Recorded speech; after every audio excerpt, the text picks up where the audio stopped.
Hello and welcome to Hope to Shanti Yadav. This is Indian Economy Course lecture number 3 unit 2।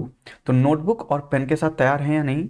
तो लिख लीजिए unit 2 lecture 3 banking and finance and money market सब heading. तो पिछली class में हमने पढ़ा था कि आरबीआई किस प्रकार अपनी मॉनेटरी पॉलिसी को इंप्लीमेंट करता है। वो बैंकों के द्वारा जो क्रेडिट दिया जाता है उसको कंट्रोल करके आरबीआई अपनी मॉनेटरी पॉलिसी को इंप्लीमेंट करता है। मॉनेटरी पॉलिसी क्या थी?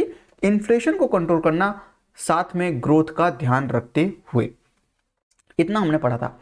जब हमने बात की थी क्रेडिट कंट्रोल करने की, जो बैंक क्रेडिट देते हैं लोगों को, उसको आरबीआई कैसे कंट्रोल करता है, तो उसके दो मेथड थे, एक क्वांटिटेटिव मेथड एंड दूसरा क्वालिटेटिव मेथड। तो हमने सारे क्वांटिटेटिव मेथड पढ़ लिए हैं, जिनकी क्वांटिटी में चेंज करके जो बैंक लोगों को लोन दे रहे हैं उनकी क्वांटिटी में चेंज करके आरबीआई क्या कर सकता है, बैंकों के द्वारा दिया गया हुआ क्रेडिट को कंट्रोल कर सकता है। जैसे कि bank rate, CRR, SLR, repo and reverse repo, marginal standing facility, open market operation, LAF, है ना। तो ये सारे मेजर्स हमने पढ़े थे, क्वांटिटेटिव मेथड्स, जिनकी क्वांटिटी में चेंज करके आरबीआई बैंकों के द्वारा जो क्रेडिट दिया जाता है उसको कंट्रोल करके अपनी मॉनेटरी पॉलिसी को इंप्लीमेंट करता था। आज हम पढ़ेंगे सर कि क्वालिटेटिव मेथड क्या है। क्वालिटेटिव मेथड क्या है? आरबीआई जो बैंकों के द्वारा क्रेडिट दिया जाता है उसकी क्वालिटी में इंप्रूव करके क्रेडिट को कंट्रोल करेगा एंड हेंस मॉनेटरी पॉलिसी को इंप्लीमेंट करेगा। ठीक है, तो उसमें आज हम पढ़ेंगे rationing of credit, regulating loans for consumption purpose, variation in marginal requirement, moral suasion and direct action. तो ये कॉपी में, नोटबुक में आपने नोट डाउन कर लिया है या नहीं? पढ़ते हैं राशनिंग ऑफ क्रेडिट। ये क्या है, एग्जाम्पल से समझते हैं। इसको हटा देते हैं अभी। मान लीजिए एक बैंक मैनेजर है, एचडीएफसी का बैंक मैनेजर, जिसकी बड़ी बड़ी मूंछें हैं। उसके पास दो लोग अप्रोच कर रहे हैं और बैंक के पास केवल 1 करोड़ रुपए हैं। अभी मानकर चलिए लिमिटेड लोन देने की कैपेसिटी है, केवल 1 करोड़ रुपए है। ये दो लोग कौन है? ये बिग मल्टीनेशनल कंपनी है, बिग मल्टीनेशनल कंपनी है, और ये स्मॉल बिजनेस है। ठीक है, स्मॉल बिजनेस है।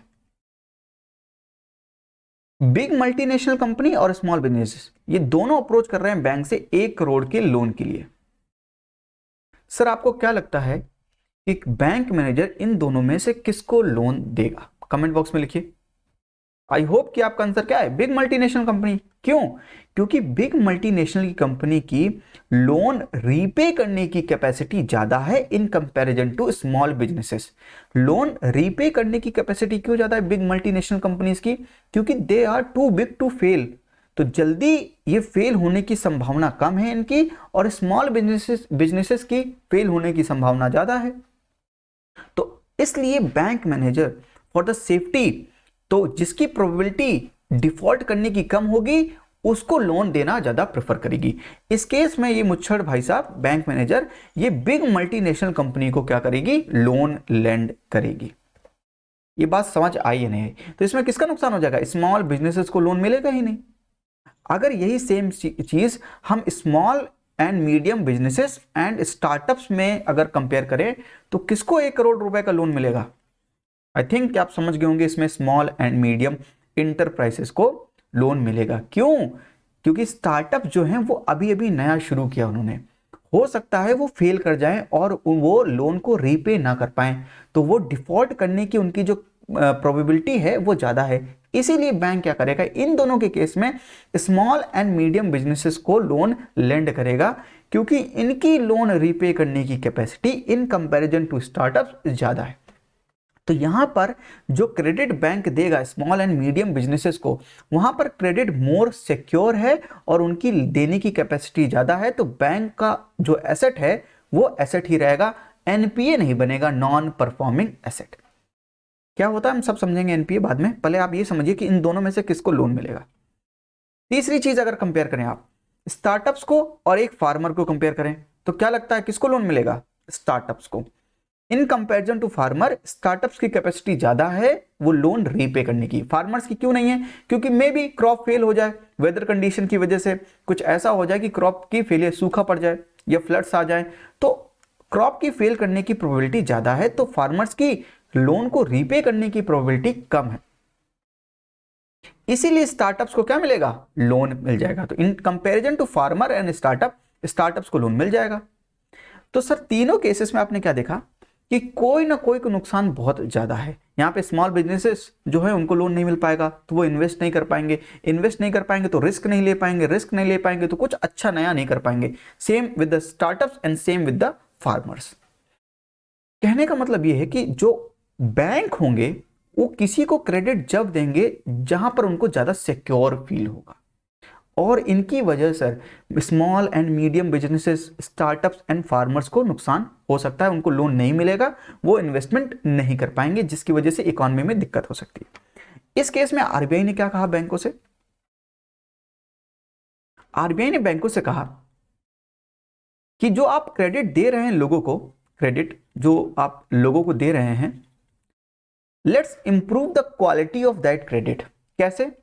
तो आरबीआई ने बैंकों को गाइड किया कि आप जितना भी लोन दे रहे हैं, मान लीजिए आप 100% लोन दे रहे हैं, उसका आप क्या कीजिए 40% निकाल कर केवल प्रायोरिटी सेक्टर को दीजिए।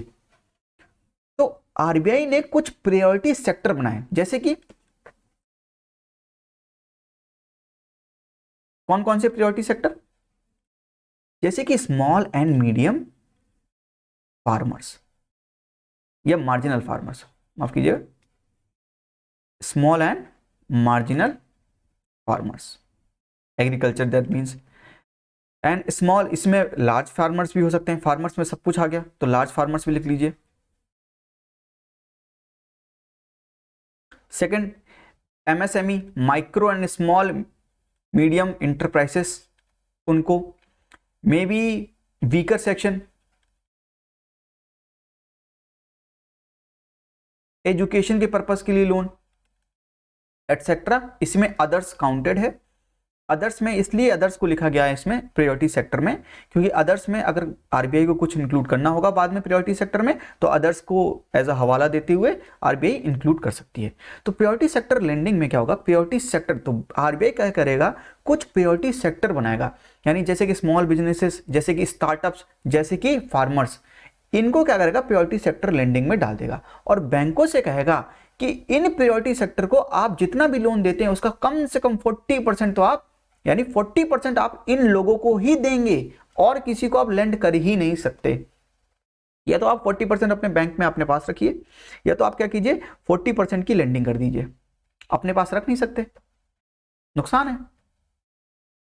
तो बैंकों से आरबीआई ने बैंकों को क्या कहा कि अपनी 40% जितना भी आप लोन देते हैं उसका 40% आप प्रायोरिटी सेक्टर को लेंड कीजिए।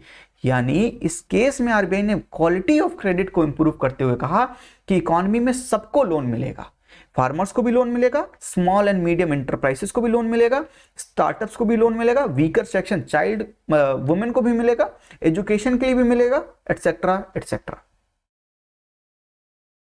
इसे बोलते हैं प्रायोरिटी सेक्टर लेंडिंग। तो जो आरबीआई ने प्रायोरिटी सेक्टर को लेंड करने के लिए बैंकों से कहा, इसको बोलते हैं पीएसएल, प्रायोरिटी सेक्टर लेंडिंग। तो ये राशनिंग ऑफ क्रेडिट क्या है, क्रेडिट जो दे रहा है बैंक उसका राशनिंग कर दिया है आरबीआई ने। तो under this measure RBI rations the credit to be given by the banks in accordance with the priorities with the economy and as for the importance of the various sector of the economy.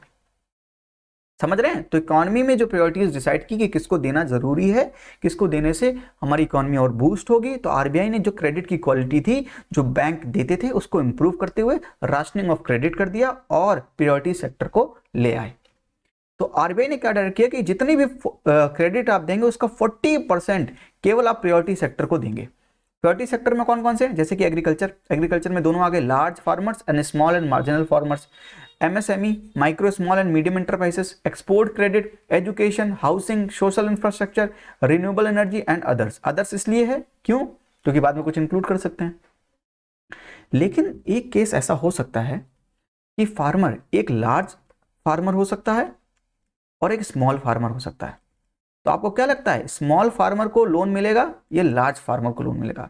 तो farmers में भी, agriculture में ही दो तरह के farmer होंगे। Large farmer को loan आसानी से मिल जाएगा क्योंकि उस पर लार्ज लैंड होल्डिंग है ना, तो इसको आराम से मिल जाएगा, इनको मिल नहीं पाएगा। तो आरबीआई ने क्या कहा कि आप जितना 18% इनके लिए महफूज रख रहे हैं प्रायोरिटी सेक्टर के लिए, तो 18% किसके लिए रिजर्व? एग्रीकल्चर के लिए। इस 18% में आप 8% क्या कीजिए, स्मॉल एंड मार्जिनल फार्मर्स को दीजिए। यानी टोटल 40% आपको लोन क्रेडिट जो है प्रायोरिटी सेक्टर को देना है, इसमें 18% आपको एग्रीकल्चर को देना है, और इसी 18% का 8%, इसी 18 में 8% किसको देना है? स्मॉल एंड जो मार्जिनल फार्मर्स हैं। बाकी 12% for weaker section and 7.5% for micro enterprises. तो 12% पहले, 10% वीकर सेक्शन के लिए बढ़ाकर इसको 12% कर दिया गया है, तो इसको अपडेट कर लीजिएगा अगर आपने कहीं 10% पहले लिखा है, पढ़ा हुआ है आपका तो। ठीक है, तो राशनिंग ऑफ क्रेडिट में आरबीआई ने गाइड किया बैंकों को, ताकि आप अपना प्रायोरिटी सेक्टर बना दीजिए, और जितना भी लोन आप एक्सटेंड करते हैं उसका 40% प्रायोरिटी सेक्टर को लेंड कीजिए, जिसे हम प्रायोरिटी सेक्टर लेंडिंग कहते हैं। उसमें 18% आप एग्रीकल्चर को दीजिए, जिसमें 8% आप स्मॉल एंड मार्जिनल फार्मर्स को भी दीजिए, क्योंकि सब अगर लार्ज फार्मर्स को देंगे तो हमारा जो मोटिव था वो तो पूरा हो ही नहीं पाएगा। 12% आप वीकर सेक्शन को दीजिए and 7.5% for micro enterprises and others. ठीक है, तो राशनिंग ऑफ क्रेडिट समझ में आई, कैसे इन्होंने क्वालिटी को इंप्रूव किया क्रेडिट की। आइए समझते हैं वेरिएशन इन मार्जिन रिक्वायरमेंट, ये क्या है। एग्जांपल लेते हैं। मान लीजिए एक फार्मर है जिसके पास ये लैंड है, जिसमें उसने राइस का प्रोडक्शन कर रहा है, तो राइस लगा रखी है। ठीक है, और इस राइस की वैल्यू जो इस फील्ड में लगा रखा है उसने, वो है 20 लाख रुपए। ठीक है, तो इस राइस को जब बेचेगा मार्केट में जाकर एमएसपी पर, वो काउंट कर रहा है कि इतनी होगी लगभग प्रोडक्शन, और एमएसपी पर अगर बेचेंगे तो कम से कम ये 20 लाख रुपए की क्रॉप है, क्रॉप।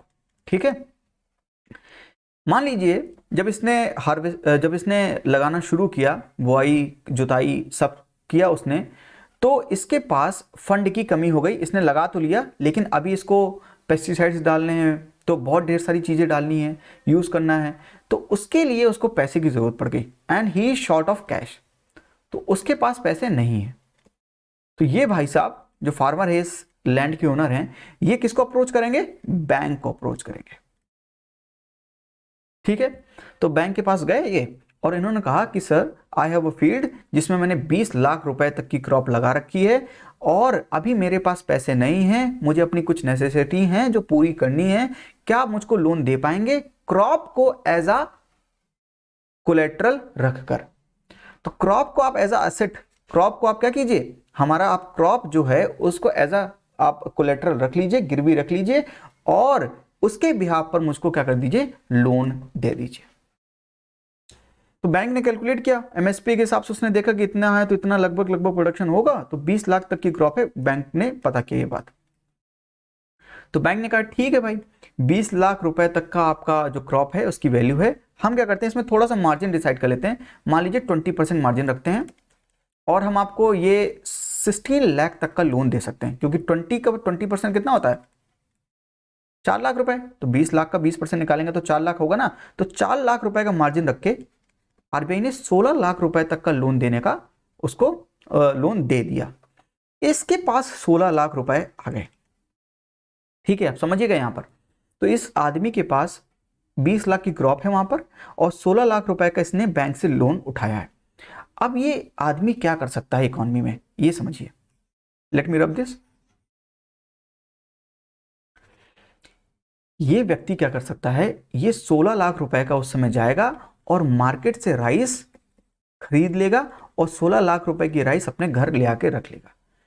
तो जब हार्वेस्टिंग का सीजन होगा, जब ये सब काट लिए जाएंगे और राइस जो है मार्केट में सेल करने के लिए आएगा, तो ये अपनी 20 लाख रुपए की राइस को भी अभी गोदाम में ही रखेगा और इसको बेचेगा नहीं। तो कम से कम 36 लाख रुपए तक की राइस इसने अपने पास रखा है। इससे क्या होगा, राइस की सप्लाई में डिक्रीज हो जाएगा। क्यों? क्योंकि आपने 16 लाख की पहले से निकाल लिए, और आपने जो प्रोड्यूस किया उसको आप बेच नहीं रहे हैं, है ना। तो सप्लाई में कमी आ जाएगी, और उस समय डिमांड बहुत ज्यादा होगी, उसकी वजह से प्राइस बहुत ज्यादा बढ़ जाएंगे। तो डिमांड ज्यादा होगी और सप्लाई है नहीं, तो प्राइस बढ़ेंगे। तो ये क्या सोच रहा है कि जब प्राइस बहुत ज्यादा बढ़ जाएंगे तब मैं क्या करूंगा, इसी 36 लाख रुपए वाले राइस को बेचकर मैं बहुत महंगे में बेचकर कम से कम नहीं तो 72 लाख तक का सेल करूंगा और प्रॉफिट कमाऊंगा। ये जो 16 लाख के उसने खरीद के ला के रखा और ये जो 20 लाख रुपए का अपना ये प्रिक्योर करके रख रहा है ताकि जब डिमांड बढ़ेगी तब अच्छे प्राइस मिलेंगे तब बेचूंगा मैं। इसको बोलते हैं होर्डिंग, जमाखोरी। क्या बोलते हैं? Hoarding. Hoarding that is illegal. तो ये आदमी किस में इन्वॉल्व हो रहा है? होर्डिंग जैसी इलीगल प्रैक्टिसेस में। क्यों? क्योंकि 16 लाख रुपए का बैंक लोन दिया बैंक ने और 16 लाख का उसने राइस खरीद के अपने पास रख लिया और 20 लाख का जो था उसने भी अपने पास उसी का था वो उसने अपने पास रख के 36 लाख का जो सप्लाई था राइस का उसको रोक के उसने डिमांड को बढ़ने दिया और जिस समय अच्छे प्राइस मिले उसने तब जाके उसने बेचा। इसे बोलते हैं होर्डिंग, जमाखोरी, जो कि इलीगल है। और जमाखोरी को रोकने का काम है एडमिनिस्ट्रेशन का। बैंकों का काम नहीं है एडमिनिस्ट्रेशन, बैंकों का काम नहीं है जमाखोरी को रोकने का, होर्डिंग को रोकने का काम बैंकों को नहीं है। किसका काम है ये? एडमिनिस्ट्रेशन का। डिस्ट्रिक्ट मजिस्ट्रेट साहब का काम है ये, उनको ये करना है। लेकिन आरबीआई क्या कह रहा है कि ठीक है मैं होर्डिंग को क्या कर सकता हूं, पूरी तरह से कम नहीं कर सकता हूं, एकदम जीरो नहीं कर सकता हूं, लेकिन मैं एक चीज जरूर कर सकता हूं। वो क्या है?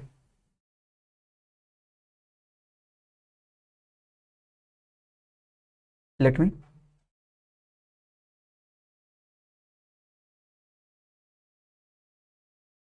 एक चीज वो क्या है वो जो आरबीआई कर सकता है, आरबीआई बैंकों को ये डायरेक्शन दे सकता है कि जो आपने 20% का मार्जिन रखा था, जो आपने 20% का मार्जिन रखा था उसको बढ़ाकर आप 70% का मार्जिन कर दीजिए।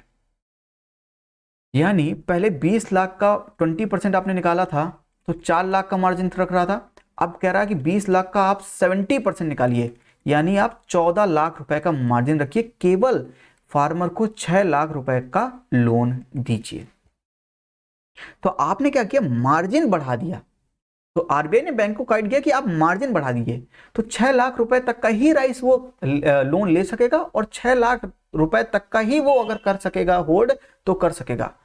तो जमाखोरी इतनी ज्यादा नहीं कर सकेगा। तो हम क्या कर सकते हैं? आरबीआई कह रहा है कि जमाखोरी में हम कमी कर सकते हैं पर खत्म नहीं कर सकते हैं।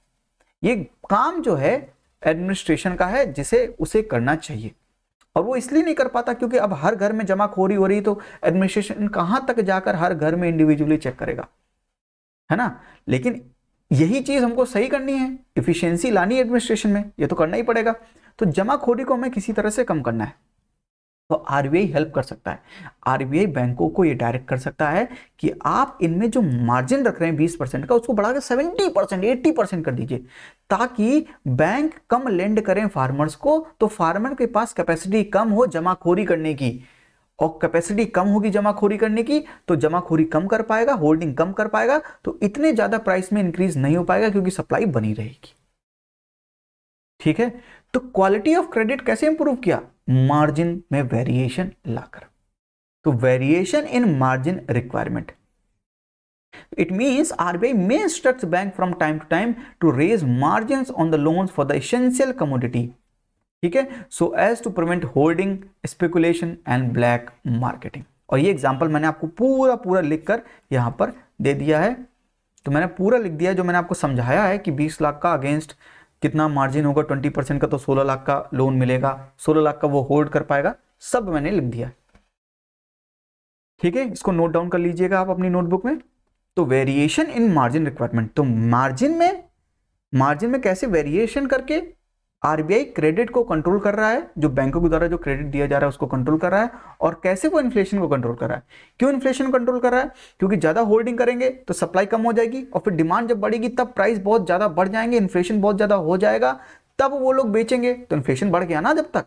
तो इन्फ्लेशन को कंट्रोल करना किसका काम है? आरबीआई का। तो आरबीआई वेरिएशन करके, मार्जिन रिक्वायरमेंट में वेरिएशन करके या बैंकों से करवा के क्या कर सकता है? क्रेडिट की क्वालिटी में इंप्रूव करके मॉनेटरी पॉलिसी को इंप्लीमेंट कर सकता है। ठीक है, होल्डिंग को अगर कम करना है जमाखोरी को, तो ये काम किसका है? पब्लिक एडमिनिस्ट्रेशन का। थर्ड पे आते हैं regulating loans for consumption purpose. ठीक है, इसको समझिएगा। एग्जांपल लेते हैं। मान लीजिए दो लोग आपके पास आ रहे हैं बैंक के पास, ये बैंक मैनेजर हैं, इनके पास दो लोग आ रहे हैं। एक लोग जो आ रहे हैं वो बाली में, इंडोनेशिया की बाली में, उनको हॉलीडे के लिए लोन चाहिए। ठीक है, इनका साउंड बैकग्राउंड है, जो हॉलीडे के लिए लोन मांग रहे हैं, ये अच्छा खासा कमाते हैं, इनके पास अर्निंग कैपेसिटी अच्छी है। तो बैंक जो है एक हॉलीडे वाले को भी लोन दे सकता है, और दूसरा एक व्यक्ति आया है जो है बिजनेसेस लोन के लिए, तो नया बिजनेस ओपन करना चाह रहा है, वो अपना स्टार्टअप करना चाह रहा है एक्चुअल में, तो उसके लिए उसको लोन चाहिए। तो इसके पास तो बैंक क्या करेगा, बिजनेस लोन और ये जो हॉलीडे लोन है, आपको क्या लगता है किसमें अपना जो परसेंटेज है, इंटरेस्ट रेट जो है वो ज्यादा रखेगा? तो बैंक क्या कहेगा बाली वाले से कि ओके सर, मेरे पास कोई आर्गुमेंट तो है नहीं कि आपको लोन ना दिया जाए, क्योंकि आपके पास रीपे करने की कैपेसिटी है, तो मैं आपको लोन ज़रूर दूंगा। लेकिन मैं जो लोन दूंगा आपको, ये हॉलीडे के लिए है, कंजम्पशन पर्पस के लिए है एक्चुअल। तो इससे क्या होगा, मैं आपको लोन थोड़ा ज़्यादा में दूंगा, यानी 11-12% का लोन दूंगा। और स्मॉल बिजनेसेस को क्या कह रहा है, जो बिजनेस लोन के लिए आए हैं उनको बैंक मैनेजर कह रहा है कि ठीक है सर, आप स्टार्टअप करना चाह रहे हैं, हम आपको लोन देने के लिए तैयार हैं, और हम आपको loan in comparison to this one हम आपको 8-9% में ही लोन देंगे। ऐसा क्यों है, ये समझाइए हमको। ऐसा इसलिए है सर कि जो बाली में हॉलीडे मनाने जा रहा है वो केवल कंजम्पशन पर्पस के लिए लोन ले रहा है, लेकिन जो स्टार्टअप कर रहा है वो क्या करेगा, एम्प्लॉयमेंट भी देगा, है ना, वो क्या करेगा, इकोनॉमी में इन्वेस्टमेंट भी करेगा, वो एम्प्लॉयमेंट जनरेट करेगा, इकोनॉमी में इन्वेस्टमेंट करेगा, और बहुत ढेर सारे ऐसे काम करेगा जिससे इकोनॉमी में इंप्रूवमेंट होगा। आपने पढ़ा होगा जीडीपी में, याद है, जीडीपी में C+I+ पढ़ा है ना, government spending plus net of export minus import. ये इन्वेस्टमेंट देख रहे हैं जीडीपी में, ये बाई कौन सा मेथड है, एक्सपेंडिचर मेथड, ये इन्वेस्टमेंट देख रहे हैं। जब ये इन्वेस्टमेंट बढ़ेगा तो जीडीपी बढ़ेगी, बढ़ेगी या नहीं बढ़ेगी, तो इन्वेस्टमेंट होगा इकोनॉमी में, अच्छे पर्पस के लिए लोन मांगा जा रहा है, इसलिए मैं आपको 8 से 9% में लोन दे दूंगा। लेकिन जो ये व्यक्ति है कंजम्पशन पर्पस के लिए लोन मांग रहा है, कंजम्पशन पर्पस में लोन मांग रहा है, तो बहुत ज़्यादा कंज्यूम करेगा, चीज़ों की डिमांड करेगा, जो हम पैसे देंगे उससे, उसकी वजह से प्राइस में इंक्रीज होगा, इन्फ्लेशन आएगा। ऐसी एक्टिविटी को थोड़ा सा डिक्रीज करने के लिए कि लोन ऐसे पर्पस के लोग कम मांगे, इसलिए हम क्या करेंगे, higher rate of interest charge करेंगे 11-12% का, ताकि आप डीमोटिवेटेड हो ये लोन लेने के लिए, आपके पास इतना मोटिवेशन ही ना हो कि आप ये ऐसे लोन ले सकें। तो क्रेडिट की क्वालिटी में इंप्रूव कर रहा है।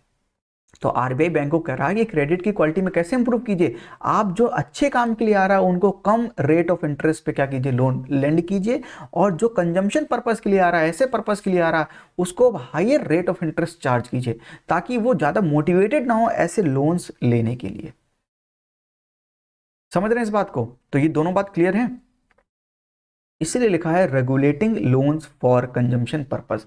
Under this measure RBI regulates and limits loan given by the bank for consumption purpose and would like to direct more of the credit for the productive purpose at it may possible that too much consumption may fuel inflation.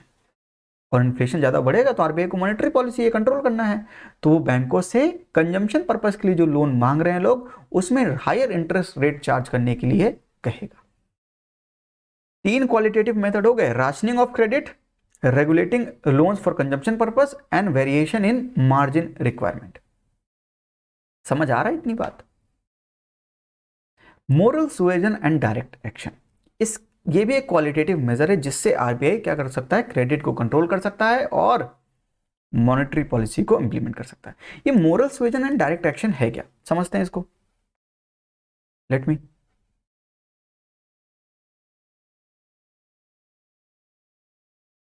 One second.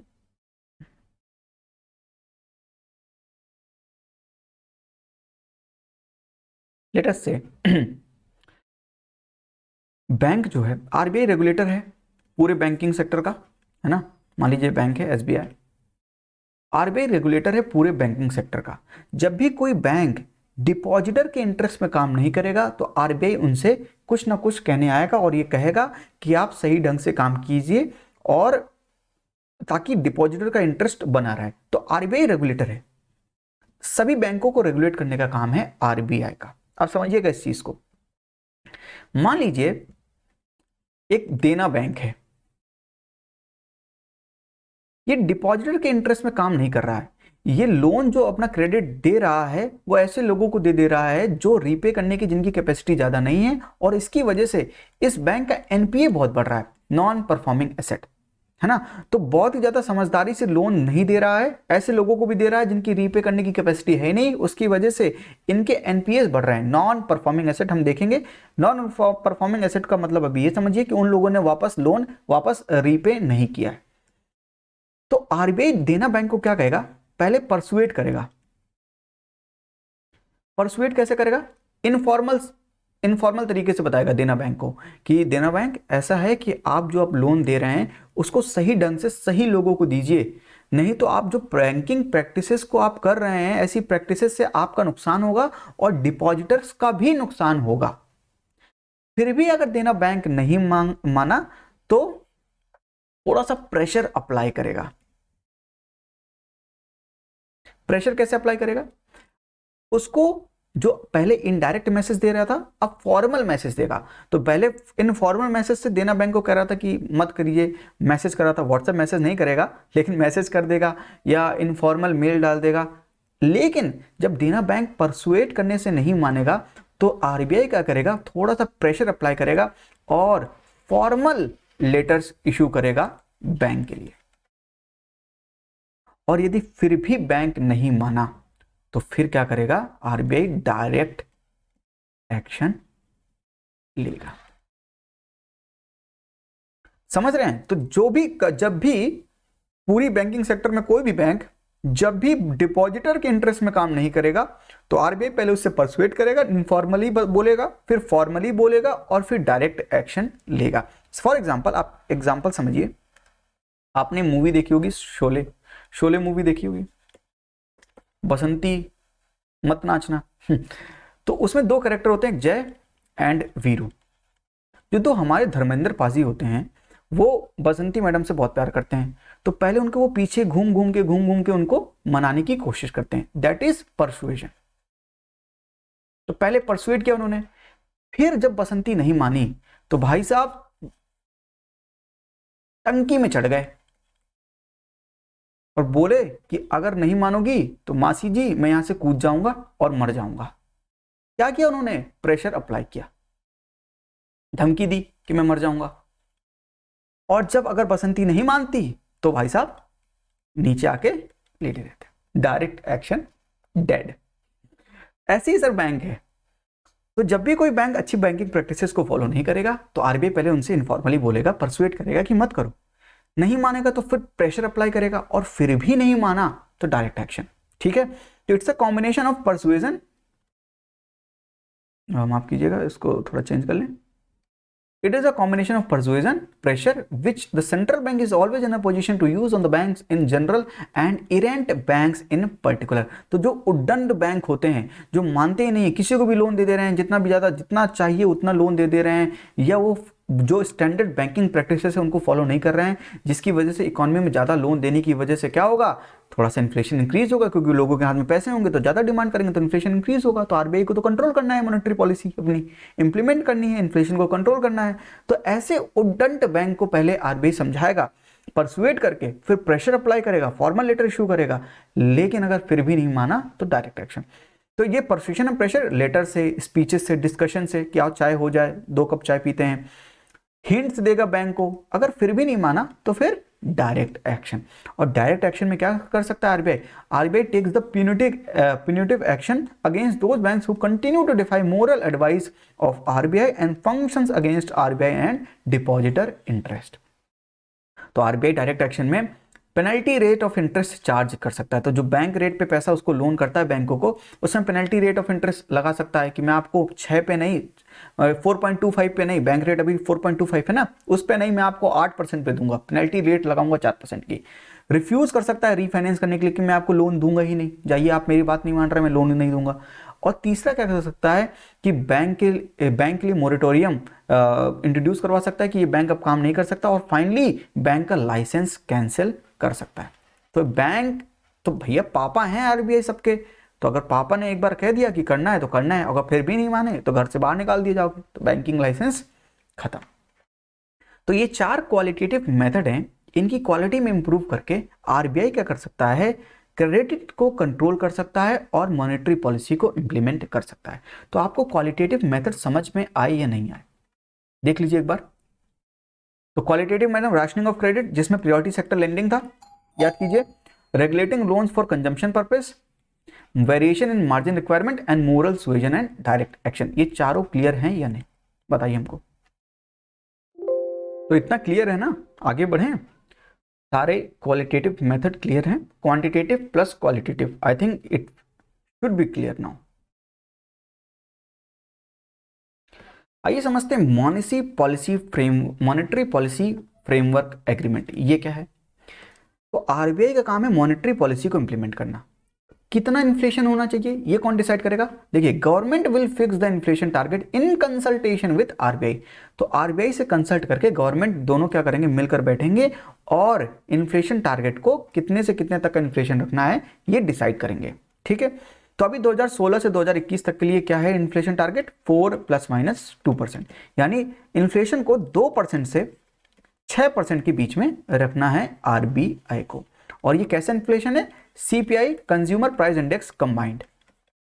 एक CPI rural होता है, एक CPI urban होता है, एक CPI combined होता है। उस सीपीआई कंबाइंड की जो वैल्यू रखनी है 2% से 6% के बीच में रखनी है। और ये टारगेट है किसका? आरबीआई का, अपनी मॉनेटरी पॉलिसी को इंप्लीमेंट करना है, इन्फ्लेशन को 2 से 6% के बीच में रखना है। ये कंज्यूमर प्राइस इंडेक्स कंबाइंड क्या है, ये सब हम इन्फ्लेशन यूनिट 4 में पढ़ेंगे, उसकी टेंशन आप मत लीजिए। ठीक है, तो अभी समझ लीजिए कुछ इन्फ्लेशन काउंट करने की जो मेजर होता है वो है सीपीआई, कंज्यूमर प्राइस इंडेक्स, और इसकी वैल्यू 2 से 6 के बीच में रखना आरबीआई की मॉनेटरी पॉलिसी है। ठीक है, तो government will fix the inflation target in consultation with RBI. तो अभी हमारे पास क्या है इसके लिए? Monetary policy committee, MPC. तो हमारे पास क्या है? मॉनेटरी पॉलिसी कमिटी, जिसमें 3 मेंबर आरबीआई के हैं और 3 मेंबर गवर्नमेंट के हैं। ये 6 लोग मिलकर डिसाइड करते हैं कि क्या करना है आगे, कैसे इन्फ्लेशन को कंट्रोल करना है। हम इसके बारे में समझेंगे कि मॉनेटरी पॉलिसी कमिटी है क्या। तो पहले से समझेंगे कि पहले कौन था, अब कौन है, अमेंडमेंट क्या है, आरबीआई अमेंडमेंट एक्ट 2016 क्या है, हम सब समझेंगे अभी। ठीक है, लेकिन उससे पहले ये चीज समझते हैं कि मॉनेटरी पॉलिसी कितने टाइप की होती है। देखिए, 2 टाइप की होती है मॉनेटरी पॉलिसी, एक एक्सपेंशनरी मॉनेटरी पॉलिसी होती है, एक कॉन्ट्रैक्शनरी। ये क्या होती है समझते हैं। मॉनेटरी पॉलिसी मतलब इन्फ्लेशन को कंट्रोल करना है। एक्सपेंशनरी मॉनेटरी पॉलिसी, इसको बोलते हैं चीप मनी पॉलिसी, या बोलते हैं इजी मनी पॉलिसी। इसको मैं चीप मनी पॉलिसी भी बोल सकते हैं और इजी मनी पॉलिसी भी बोल सकते हैं। ये होती क्या है? इसमें क्या करेगा, आरबीआई बैंकों से कहेगा कि आप बहुत ढेर सारा चीप मनी लोगों को दीजिए, खूब पैसा दीजिए। तो बैंक आरबीआई क्या करेगा, अपना बैंक रेट कम कर देगा, अपना रेपो रेट कम कर देगा। तो रेपो रेट अगर आरबीआई कम करके अगर 2% कर दे, 2%, तो बैंकों को बोरविंग मिलेगी 2% में, तो बैंक लेंड कर देंगे 5% में। तो क्रेडिट देंगे कम इंटरेस्ट रेट पे, तो लोग ज्यादा खरीदेंगे, इसीलिए लोग ज्यादा लोन ले पाएंगे। इसलिए चीप मनी पॉलिसी या इजी मनी पॉलिसी। समझ आई बात? तो एक्सपेंशनरी क्यों कहते हैं अभी समझेंगे। तो जब आरबीआई बैंकों से ये कहता है कि आप खूब ढेर सारा लोन दीजिए, मैं आपको कम में लोन दूंगा, कम रेट ऑफ इंटरेस्ट में, आप पास ऑन कीजिए और कम में रेट ऑफ इंटरेस्ट में लोन दीजिए लोगों को, ताकि लोग ज्यादा लोन लें और उनके हाथ में खूब पैसे हों, तो खूब वो इन्वेस्ट करें और इकोनॉमी को बूस्ट करें। ठीक है, ये बात समझ में आई? तो एक्सपेंशनरी क्या है? चीप मनी पॉलिसी और इजी मनी पॉलिसी। अब इसे एक्सपेंशनरी क्यों कहा गया है ये समझते हैं। आपने पढ़ा था जीडीपी क्या होता है? C+I+G+X by expenditure method. जिन्होंने जीडीपी की क्लास नहीं की है, आई सिंसियरली रिक्वेस्ट देम कि आप जीडीपी की क्लास जरूर जाके कीजिए। यूनिट 1 है, 2 लेक्चर हैं, ज़्यादा नहीं है, ज़्यादा बड़ी नहीं है, 2 घंटे में आपको सब कुछ क्लियर हो जाएगा। वहाँ पे 1-1 घंटे के दोनों लेक्चर हैं। जीडीपी क्या है? C consumption by house hold, investment by firms, government spending and net of export minus import. हमने ये पढ़ा था। जब लोगों के हाथ में बहुत ज्यादा पैसे होंगे, अगर गवर्नमेंट आरबीआई कौन सी मॉनेटरी पॉलिसी फॉलो कर रही है? एक्सपेंशनरी। एक्सपेंशनरी क्यों कहते हैं अभी समझा रहा हूं मैं। जब बहुत ढेर सारा लोन बैंक देंगे तो लोगों के हाथ में बहुत ढेर सारे पैसे आएंगे बहुत ढेर सारे पैसे आएंगे तो वो इन्वेस्टमेंट भी बहुत ढेर सारा कर सकते हैं, या अपने कंजम्पशन के लिए बहुत ज़्यादा खर्च कर सकते हैं, तो कंजम्पशन भी कर सकते हैं और इन्वेस्टमेंट भी कर सकते हैं, जिसकी वजह से क्या होगी, जीडीपी बढ़ेगी, यानी जीडीपी में ग्रोथ होगी। जीडीपी में ग्रोथ होगी यानी जीडीपी यानी इकोनॉमी जो होगी इंडिया की, वो इकोनॉमी एक्सपैंड होगी। तो इकोनॉमी एक्सपैंड क्यों होगी, क्योंकि जीडीपी में ग्रोथ हो रही है, तो इकोनॉमी क्या होगी, एक्सपैंड होगी। जब इकोनॉमी एक्सपैंड होगी तो कैसी पॉलिसी फॉलो कर रहा है आरबीआई, एक्सपेंशनरी मॉनेटरी पॉलिसी। तो एक्सपेंशनरी मॉनेटरी पॉलिसी क्यों, क्योंकि आरबीआई बहुत ढेर सारा चीप मनी पॉलिसी को अप्लाई करके बहुत ढेर सारा चीप क्रेडिट दे जा रहा है, इकोनॉमी में इंजेक्ट किए जा रहा है, उसकी वजह से जीडीपी में ग्रोथ हो रही है और जीडीपी इकोनॉमी जो है एक्सपैंड हो रही है, इकोनॉमी एक्सपैंड हो रही है, इसीलिए मॉनेटरी पॉलिसी कौन सी है, एक्सपेंशनरी मॉनेटरी पॉलिसी। समझ आई बात आपको। इसी चीज को आप उल्टा देखिए, कॉन्ट्रैक्शनरी। तो कॉन्ट्रैक्शनरी को क्या बोलते हैं, टाइट मनी पॉलिसी। तो वो कौन सी थी, इजी मनी पॉलिसी, इसको बोलते हैं टाइट मनी पॉलिसी, या इसी को बोलते हैं डियर मनी पॉलिसी। बहुत ज़्यादा डियर है, आरबीआई देना नहीं चाहता, तो आरबीआई बैंकों से क्या कहेगा कि बहुत कम लोन दो लोगों को, बहुत कम लोन दो, क्योंकि मैं तुम्हें बहुत ज़्यादा में लोन दूंगा।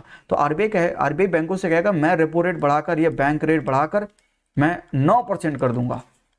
जब 9% में वो लेंगे बैंक बेचारे, तो कुछ मार्जिन रख के तभी तो लोन देंगे, तो लोन देंगे बैंक मान लीजिए 13% में। जब 13% में लोन देंगे तो कोई लोन लेने के लिए तैयार होगा, कोई लोन नहीं लेगा उनसे। लोग क्या सोचेंगे कि जब इंटरेस्ट रेट कम होंगे तब जाके हम लोन लेंगे। इसको बोलते हैं डियर मनी पॉलिसी। तो आरबीआई चाह रहा है कि लोगों को लोन दिया ना जाए ज्यादा, लोगों को ज्यादा लोन दे देंगे, लोगों के हाथ में ज्यादा पैसे होंगे, ज्यादा डिमांड करेंगे तो प्राइस बढ़ जाएंगे, तो वो चाहता है कि इन्फ्लेशन कम हो जाए। समझ रहे हैं इस बात को। तो इन्फ्लेशन कम करने के लिए आरबीआई क्या कर रहा है, टाइट मनी पॉलिसी को इंप्लीमेंट कर रहा है, डियर मनी पॉलिसी, बहुत डियर है उसकी। उससे क्या होगा, ये कॉन्ट्रैक्शनरी क्यों हो जाएगी, क्योंकि जब डियर मनी पॉलिसी लोगों के हाथ में पैसे कम होंगे तो जीडीपी याद कीजिए, C+I+G+X, तो लोग कंजम्पशन भी कम कर देंगे और इन्वेस्टमेंट भी कम कर देंगे, तो जीडीपी क्या हो जाएगी, कम हो जाएगी। जीडीपी कम हो जाएगी यानी इकोनॉमी क्या कर रही है, कॉन्ट्रैक्ट कर रही है। अगर इकोनॉमी कॉन्ट्रैक्ट कर रही है तो कौन सी मॉनेटरी पॉलिसी हुई, कॉन्ट्रैक्शनरी मॉनेटरी पॉलिसी। तो दो तरह की मॉनेटरी पॉलिसी समझ आई। एक्सपेंशनरी मतलब कि देते रहो, खूब पैसा इंजेक्ट करो ताकि खूब ग्रोथ हो, ज्यादा इन्वेस्टमेंट हो, ज्यादा कंजम्पशन हो, तो जीडीपी बढ़े, तो इकोनॉमी एक्सपैंड करे, इसलिए उस इकोनॉमी एक्सपैंड करे तो इस मॉनेटरी पॉलिसी को क्या बोलेंगे, एक्सपेंशनरी। और जिसकी वजह से इकोनॉमी कॉन्ट्रैक्ट होगी उसको बोलेंगे कॉन्ट्रैक्शनरी मॉनेटरी पॉलिसी। अब किस समय आरबीआई कौन सी मॉनेटरी पॉलिसी फॉलो करेगा, जब इकोनॉमी में रिसेशन होगा, स्लो डाउन होगा, इकोनॉमी में ग्रोथ रेट कम होगी, उस समय आरबीआई क्या करेगा, एक्सपेंशनरी मॉनेटरी पॉलिसी फॉलो करेगा। क्यों, क्योंकि आरबीआई चाहता है, क्योंकि रिसेशन है, स्लो डाउन है, कोई डिमांड नहीं कर रहा है, तो प्राइस एकदम कम है, तो प्राइस बहुत कम है और 2 से 6 के बीच में रखना है। याद कीजिए, मॉनेटरी पॉलिसी फ्रेमवर्क एग्रीमेंट क्या कहता है, 2 से 6 के बीच में, और इन्फ्लेशन 1% है मान लीजिए, तो आरबीआई को इन्फ्लेशन को 2% से आगे लाना है ना, तो आरबीआई क्या करेगा, बैंकों से कहेगा खूब पैसे दो, खूब पैसे दो, cheap money policy, cheap money policy. जब खूब पैसे बैंक देंगे, लोगों को क्रेडिट देंगे, तो क्या होगा सर, लोगों के हाथ में खूब ढेर सारे पैसे होंगे तो लोग डिमांड करना स्टार्ट करेंगे, और डिमांड जब ज्यादा करेंगे तो प्राइस चीजों के बढ़ने लगेंगे और इन्फ्लेशन बढ़ने लगेगा और ग्रोथ भी इकोनॉमी में होने लगेगी। करेक्ट बात है ना। तो रिसेशन, स्लो डाउन, ग्रोथ जब कम होती है, ऐसी सिचुएशन में आरबीआई, जब इन्फ्लेशन अगर बहुत कम हो तो अपने इन्फ्लेशन को टारगेट करने के लिए आरबीआई क्या कर सकता है, एक्सपेंशनरी मॉनेटरी पॉलिसी को इंप्लीमेंट कर सकता है। कॉन्ट्रैक्शनरी कब करेगा, बहुत ढेर सारा इन्फ्लेशन है इकोनॉमी में, लोगों के हाथ में बहुत पैसे हैं, सप्लाई उतनी है, डिमांड बहुत ज्यादा कर रहे हैं, बहुत ज्यादा डिमांड कर रहे हैं, क्योंकि हाथ में बहुत पैसे हैं, बहुत ज्यादा डिमांड कर रहे हैं, तो प्राइस बहुत ज्यादा बढ़ रहे हैं, इन्फ्लेशन बहुत बढ़ रहा है, तो आरबीआई क्या करेगा, कॉन्ट्रैक्शनरी मॉनेटरी पॉलिसी। आरबीआई बैंकों से कहेगा कि पैसे लोन में मत दो, बहुत ज्यादा लोन देते हो इसीलिए बहुत ज्यादा पैसे आ रहे हैं उनके हाथ में, इसीलिए बहुत ज्यादा कंजम्पशन और इन्वेस्टमेंट कर रहे हैं वो लोग, है ना, इसकी वजह से बहुत ज्यादा प्राइस में इंक्रीज हो रहा है, इन्फ्लेशन बढ़ रहा है, हमको इन्फ्लेशन को कम करना है। तो आरबीआई क्या कहेगा बैंकों से कि कॉन्ट्रैक्शनरी मॉनेटरी पॉलिसी को मैं फॉलो कर रहा हूं, मैं आपको हायर रेट ऑफ इंटरेस्ट में बोरोविंग आपको बोरोइंग करनी पड़ेगी, मैं आपको higher rate of interest charge करूंगा, बैंक रेट, रेपो रेट, तो आप भी higher interest rate of interest charge करना पड़ेगा लोगों के लिए, तो लोग उस समय ज़्यादा मोटिवेटेड नहीं होंगे कि वो लोन ले सकें, इसीलिए कॉन्ट्रैक्शनरी मॉनेटरी पॉलिसी को फॉलो करेगा आरबीआई। समझ रहे हैं? कॉन्ट्रैक्शनरी में ग्रोथ रेट कम हो जाएगी। क्यों कम हो जाएगी? क्योंकि जीडीपी कॉन्ट्रैक्ट करेगी, बताया ना अभी। तो इन्फ्लेशन कंट्रोल करना है, इन्फ्लेशन कम करना है, तो ग्रोथ भी कम होने लगेगी। और इन्फ्लेशन बढ़ाना है, इन्फ्लेशन बढ़ेगा अगर जीडीपी ग्रोथ होगी ज्यादा, तो जीडीपी जितना ज्यादा ग्रो होगी उतना ज्यादा इन्फ्लेशन भी बढ़ेगा। तो दोनों केस हैं, है ना। अब देखिए, जीडीपी जब बढ़ेगी तो इन्फ्लेशन बढ़ेगा। क्यों बढ़ेगा? समझ में आ गई बात। क्योंकि जीडीपी ज़्यादा बढ़ेगी, कब बढ़ेगी? जब बहुत ढेर सारा कंजम्पशन होगा, बहुत ज़्यादा इन्वेस्टमेंट एक्सपेंडिचर होगा, तो जीडीपी ग्रो करेगी। जीडीपी ग्रो करेगी तो इन्फ्लेशन भी ग्रो करेगा। और अगर जीडीपी कम है, बहुत रिसेशन में है, तो इन्फ्लेशन भी बहुत कम है। दोनों केस में क्या है? और एक चीज समझिए, गवर्नमेंट क्या चाहती है? गवर्नमेंट चाहती है कि ग्रोथ रेट बहुत अच्छी हो, क्योंकि गवर्नमेंट को दिखाना ना कि हमारी जीडीपी, जब हम उस समय थे 2015 से 2020 के बीच में, तो जीडीपी 7.3% से ग्रो कर रही थी, जीडीपी 10.1% से ग्रो कर रही थी। तो गवर्नमेंट को जीडीपी को एक्सपैंड करना है, तो ग्रोथ को खूब बढ़ाना है, लोगों को एम्प्लॉयमेंट देना है। जब जीडीपी बढ़ेगी तभी कंजम्पशन लोग ज़्यादा करेंगे, इन्वेस्टमेंट लोग ज़्यादा करेंगे, तभी एम्प्लॉयमेंट ज़्यादा जनरेट होगा। तो गवर्नमेंट को ग्रोथ पे बहुत ध्यान रहता है कि ग्रोथ बढ़ानी है, ग्रोथ बढ़ानी है। तो आरबीआई से कहेगा एक्सपेंशनरी मॉनेटरी पॉलिसी फॉलो कीजिए, एक्सपेंशनरी मॉनेटरी पॉलिसी फॉलो कीजिए। लेकिन आरबीआई क्या कहेगा कि सर अभी इन्फ्लेशन बहुत ज़्यादा है, 5.75% है। अगर मैंने ज़्यादा एक्सपेंशनरी मॉनेटरी पॉलिसी की तो बहुत ज़्यादा इन्फ्लेशन हो जाएगा, मे बी 7-8 के करीब पहुंच जाए इन्फ्लेशन। तो मैं एक्सपेंशनरी मॉनेटरी पॉलिसी फॉलो नहीं कर सकता आपकी ग्रोथ के चक्कर में, मुझे तो कॉन्ट्रैक्शनरी मॉनेटरी पॉलिसी फॉलो करनी है, क्योंकि मुझको 2 से 6 के बीच में रखना है। तो आरबीआई ग्रोथ का तो ध्यान रखेगी, लेकिन गवर्नमेंट तो सिर्फ ग्रोथ का ध्यान रखेगी कि इन्फ्लेशन का कुछ भी हो, ग्रोथ रेट होनी चाहिए जीडीपी में, वो बढ़नी चाहिए, ग्रोथ रेट होनी चाहिए, जीडीपी ग्रो करनी चाहिए। और आरबीआई क्या कहेगा कि भैया ग्रोथ तो है, लेकिन इन्फ्लेशन हमको कंट्रोल करना है, इन्फ्लेशन भी इतना ना बढ़ जाए ग्रोथ के चक्कर में। तो गवर्नमेंट ग्रोथ पे बहुत ध्यान दे रही है और आरबीआई इन्फ्लेशन पे बहुत ध्यान दे रहा है। जब भी ज्यादा ग्रोथ होगी तो इन्फ्लेशन बढ़ेगा, तो दोनों के बीच में हमेशा टकरार होगी। तो गवर्नमेंट कहेगी कि खूब पैसे दो, खूब पैसे दो, खूब गवर्नमेंट कहेगी ग्रोथ रेट बढ़ाने के लिए, आरबीआई उतना देगी नहीं, तो दोनों के बीच में क्या होगा? बहस होगी, ठीक है, जो कि हो सकती है। इसीलिए दोनों की कंसल्टेशन होनी बहुत जरूरी है। गवर्नमेंट एंड आरबीआई दोनों कंसल्ट करके ये इन्फ्लेशन टारगेट 2 से 6 के बीच में तय करेंगे, ठीक है। देखिए, इस काम को करने के लिए पहले हमारे पास होती थी एक कमेटी, थी monetary policy department. Monetary policy department था और उसके साथ एक थी टेक्निकल एडवाइजरी कमेटी। तो 2016 के पहले, 2016 के पहले 2 चीजें थी हमारे पास। टेक्निकल चीजों के लिए टेक्निकल एडवाइजरी कमेटी थी और मॉनेटरी पॉलिसी डिपार्टमेंट था, जो कि दोनों आरबीआई के अंडर थे। ये डिसाइड करते थे कि कितना इन्फ्लेशन टारगेट होना चाहिए। लेकिन उसके बाद क्या हुआ? गवर्नमेंट ने कहा कि हमको तो ग्रोथ रेट ज्यादा चाहिए, अगर सब कुछ आपके कंट्रोल में रहेगा तो आप तो वही फॉलो करोगे अपने इन्फ्लेशन को ध्यान में रखने के लिए, और आप ग्रोथ का ध्यान नहीं दोगे। हमको ग्रोथ का ध्यान देना है, तो ऐसा कीजिए, दोनों के मेंबर्स होने चाहिए, गवर्नमेंट के मेंबर्स भी होने चाहिए और आपके मेंबर्स भी होने चाहिए। तो ऐसा कुछ कीजिए ताकि दोनों का बैलेंस बना रहे, हमसे कंसल्टेशन हो सके। तो एक कमेटी का गठन किया गवर्नमेंट ने, जिसको बोलते हैं FSLRC। क्या है इसका फुल फॉर्म? फाइनेंशियल, लिखता हूं मैं, फाइनेंशियल सेक्टर, लिखिए आप भी, legislative reform commission, legislative reform commission, इसका गठन किया। और इन्होंने बोला, FSRC ने बोला कि सर एक मॉनेटरी पॉलिसी कमेटी बनाइए। क्या बनाइए? मॉनेटरी पॉलिसी कमेटी में, जिसमें आरबीआई के 3 मेंबर होंगे और 3 मेंबर होंगे गवर्नमेंट के। लेकिन इस कमेटी ने यह कहा कि जो आरबीआई का गवर्नर होगा इन 3 मेंबर्स में, उसके पास होगी पावर जिसे हम कहते हैं वीटो पावर। यानी 3-3-6 लोग हैं, जिसमें गवर्नर इंक्लूडेड है, गवर्नर के पास वीटो पावर होगी। अगर 5 लोग कह रहे हैं ना कि इन्फ्लेशन बहुत कम है, ग्रोथ रेट बढ़ानी है, आप एक्सपेंशनरी मॉनेटरी पॉलिसी फॉलो कीजिए, तो गवर्नर हो सकता है कि एक्सपेंशनरी मॉनेटरी पॉलिसी ना फॉलो करे और उस बात को वीटो कर दे। वीटो का मतलब होता है, सर आपने परमानेंट 5 सुना है ना, UNSC के परमानेंट 5, अगर किसी एक की भी ना है तो अगर 4 लोग हाँ कर रहे हैं तो भी वो ना ही होगा उसका जवाब। यानी आपसी सहमति, यानी सबकी सहमति होनी चाहिए। कोई एक भी व्यक्ति अगर ना करेगा जिसके पास वीटो पावर है तो समझिए वो चीज हो नहीं सकती।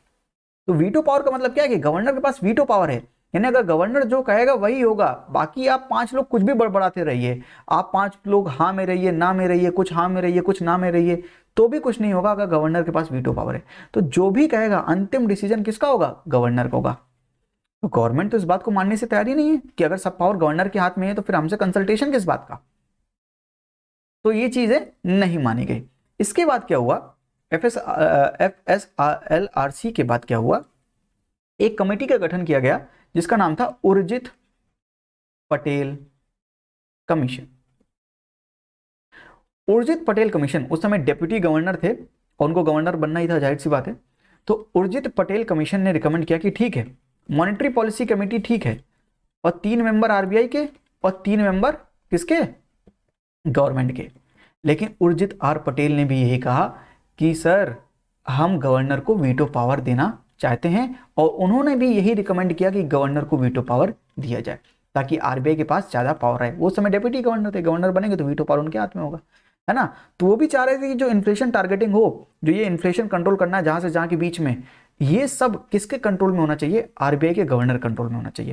यानी 6 लोग होने चाहिए, आपसी सहमति, मतलब आपस में लोग बात करना चाहिए, लेकिन गवर्नर का फाइनल डिसीजन होगा। तो जाहिर सी बात है इसको भी उन्होंने नेग्लेक्ट कर दिया। कुछ पॉइंट जो उन्होंने दिए थे वो माने गए और ये पॉइंट नेग्लेक्ट कर दिया गया कि ऐसा नहीं होगा। वरना फिर बात क्या है, किस बात की फिर ये कमीशन? जब सब कुछ गवर्नर को करना है तो 6 लोग को क्यों बैठा रहे हैं, है ना। उसके बाद एक कमिटी आई जिसका नाम था इंडियन फाइनेंस कोड, IFC। 2015-16 में IFC क्या था? Indian finance code. इन्होंने कहा कि एक मॉनेटरी पॉलिसी कमेटी होगी जिसमें 3 मेंबर RBI के होंगे, 3 मेंबर गवर्नमेंट के होंगे, और RBI के गवर्नर के पास कोई वीटो पावर नहीं होगी। तो इंडियन फाइनेंस कोड ने जो 2015-16 में आया, उन्होंने एक कहा, एडवाइस दिया कि मॉनेटरी पॉलिसी कमेटी होनी चाहिए जिसमें 3 मेंबर RBI के होंगे, 3 मेंबर गवर्नमेंट के होंगे, और उसमें गवर्नर के पास कोई वीटो पावर नहीं होगा। यानी गवर्नर का अंतिम डिसीजन जो फाइनल है वो गवर्नर का नहीं होगा, ठीक है। लेकिन क्या हो सकता है, देखिए क्या कहा उन्होंने। तो इस फाइनेंस कोड ने कहा कि 3-3-6 लोग हैं, पहले सब लोग अपना वोट डालेंगे, जो मेजोरिटी होगी डिसीजन उससे होगा। तो डिसीजन बाय मेजोरिटी, वो भी सिंपल मेजोरिटी, सिंपल मतलब 50% ना। तो जो भी डिसीजन लिया जाएगा वो सिंपल मेजोरिटी से लिया जाएगा। लेकिन अगर बाई चांस 3:3 हो जाए, यानी अगर 3 उधर RBI से, या 3-3 का अगर बहुमत हो जाए, किसी का बहुमत ना हो, दोनों इक्वल हो जाएं, इस केस में गवर्नर जो है सेकंड वोट डाल सकता है। तो अगर इस चीज को तोड़ना है तो गवर्नर क्या डाल सकता है? सेकंड वोट डाल सकता है, जिसे हम बोलते हैं कास्टिंग वोट। तो उन्होंने गवर्नर को कास्टिंग वोट की पावर दी, वीटो पावर नहीं दी। वीटो पावर मतलब कि कोई कुछ भी कहे, आपका जो डिसीजन है वही फाइनल है। कास्टिंग और सेकंड वोट का मतलब क्या है कि पहले डिसाइड होगा मेजोरिटी से, अगर मेजोरिटी से डिसाइड नहीं हो पाया और टाई हो गया, 3-3 का टाई हो गया, उस टाई को ब्रेक करने के लिए सेकंड वोट डाल सकता है गवर्नर, जिसे हम कास्टिंग वोट कहते हैं। तो गवर्नमेंट ने कहा कि yes, that's absolutely fine with me, ऐसा हम कर सकते हैं। तब RBI अमेंडमेंट एक्ट आया 2016 में, अमेंडमेंट एक्ट 2016, और इस एक्ट में मॉनेटरी पॉलिसी कमेटी बनाई गई, जिसमें 3 मेंबर RBI के थे, 3 मेंबर गवर्नमेंट के थे। RBI में होगा गवर्नर, डेप्यूटी गवर्नर और एक ऑफिशियल RBI का, और 3 यहां पे गवर्नमेंट के मेंबर होंगे। तो ऐसे 6 लोग होंगे मॉनेटरी पॉलिसी कमेटी में, जो ये काम इन्फ्लेशन टारगेटिंग का काम करेंगे। तो मॉनेटरी पॉलिसी में ये कमेटी, मॉनेटरी पॉलिसी जो कमेटी बनाई गई, ये कैसे काम करेगी? ये हर एक साल में, एक ईयर में 4 बार मीटिंग करेगी, 4 मीटिंग्स होगी, यानी हर 3 महीने में एक बार मीटिंग ये जरूर करेंगे। और जो भी मीटिंग में जो उन्होंने निर्णय लिया है, जिस भी बात पर वो पहुंचे हैं, सेम डे वो अपना रिजल्ट बता देंगे कि उन्होंने क्या कहा है। ठीक है, सेम डे कि जो भी डिसीजन उन्होंने लिया है वो अपनी वेबसाइट पे वो अपलोड कर देंगे RBI same day. And with in 2-3 days में क्या करेंगे, जितना भी उनका जो डिस्कशन हुआ है वो आरबीआई की वेबसाइट में डाल देंगे। ठीक है, और 14 दिन से ज्यादा नहीं होना चाहिए। Complete discussion minute by minute की जो उनकी वो बातें हुई हैं, किसी ने कुछ कहा, किसी ने कुछ कहा, मिनट बाय मिनट पूरा डिस्कशन जो है आरबीआई की साइट पे अपडेट हो जाना चाहिए, अपलोड हो जाना चाहिए। ठीक है, तो मॉनेटरी पॉलिसी कमेटी का ये पूरा फंक्शन है कि एक साल में 4 बार मिलेगी, सेम डे रिजल्ट दे देगी, और 14 दिन के अंदर जितनी भी मिनट्स, जितनी भी बातें उनकी सबके मिनट्स जो होते हैं वो सारे डिस्कशन जो होंगे वो आरबीआई अपलोड कर देगी अपनी वेबसाइट पे। जो मॉनेटरी पॉलिसी कमेटी है वो एक रिपोर्ट देती है जिसको बोलते हैं मॉनेटरी पॉलिसी रिपोर्ट, और ये रिपोर्ट एवरी 6 मंथ आएगी, हर 6 महीने में ये मॉनेटरी पॉलिसी रिपोर्ट आएगी। ये रिपोर्ट बताएगी कि इन्फ्लेशन कहां से आ रहा है, आरबीआई ने क्या स्टेप्स लिए हैं इन इन्फ्लेशन को कंट्रोल करने के लिए, और आरबीआई अगले 6 से 18 महीने का इन्फ्लेशन टारगेट क्या रख रही है। तो अगले 1.5 साल का इन्फ्लेशन टारगेट क्या है, इन्फ्लेशन कहां से आ रहा है, आरबीआई ने क्या स्टेप्स लिए हैं इन्फ्लेशन को कम करने के लिए, ये सब कुछ किसमें होगा, मॉनेटरी पॉलिसी रिपोर्ट में। तो मॉनेटरी पॉलिसी फ्रेमवर्क एग्रीमेंट है, गवर्नमेंट और आरबीआई मिलकर बैठ के करेंगे। कौन सी कमेटी होगी, मॉनेटरी पॉलिसी कमेटी होगी, जिसमें दोनों के 3-3 मेंबर होंगे, गवर्नर के पास सेकंड वोट या कास्टिंग वोट होगा, एक साल में 4 बार मिलेंगे, सेम डे रिजल्ट घोषित कर देंगे। पूरा डिस्कशन की जो मीटिंग्स के जो मिनट्स होते हैं वो आरबीआई अपने वेबसाइट पे 14 दिन से ज्यादा नहीं लेगा, उसके अंदर ही अपलोड कर देगा। एक रिपोर्ट होगी जिसे मॉनेटरी पॉलिसी रिपोर्ट कहेंगे, हर 6 महीने में एक बार आएगी। वो रिपोर्ट ये बताएगी कि इन्फ्लेशन कहां से आ रहा है, आरबीआई ने क्या स्टेप्स लिए हैं इन्फ्लेशन को कंट्रोल करने के लिए, और अगले 6 से 18 महीने का इन्फ्लेशन टारगेट क्या है। इतनी चीजें आपको समझ आई या नहीं आई? तो मैंने आपको शुरू से बताया कि पहले क्या था, एमपीडी था टीएसी के साथ, है ना, लिख लिया ना आपने। उसके बाद एफएसएलआरसी, इन्होंने रिकमेंडेशन दी थी मॉनेटरी पॉलिसी कमेटी होगी लेकिन गवर्नर के पास वीटो पावर होगी। फिर उर्जित पटेल कमीशन आया, उन्होंने बताया कि गवर्नर के पास वीटो पावर होगी। फिर आया इंडियन फाइनेंस कोड जिसने बताया कि 3 मेंबर आरबीआई के, 3 मेंबर गवर्नमेंट के, और गवर्नर के पास सेकंड वोट या कास्टिंग वोट होगा, कोई वीटो पावर नहीं होगा। और आरबीआई अमेंडमेंट एक्ट जो 2016 में हुआ, इसी चीज को इंप्लीमेंट कर दिया गया, इन्हीं रिकमेंडेशंस को मान लिया गया। इतना चीज आपको क्लियर हुआ या नहीं? कमेंट बॉक्स में लिखिए यस सर और नो।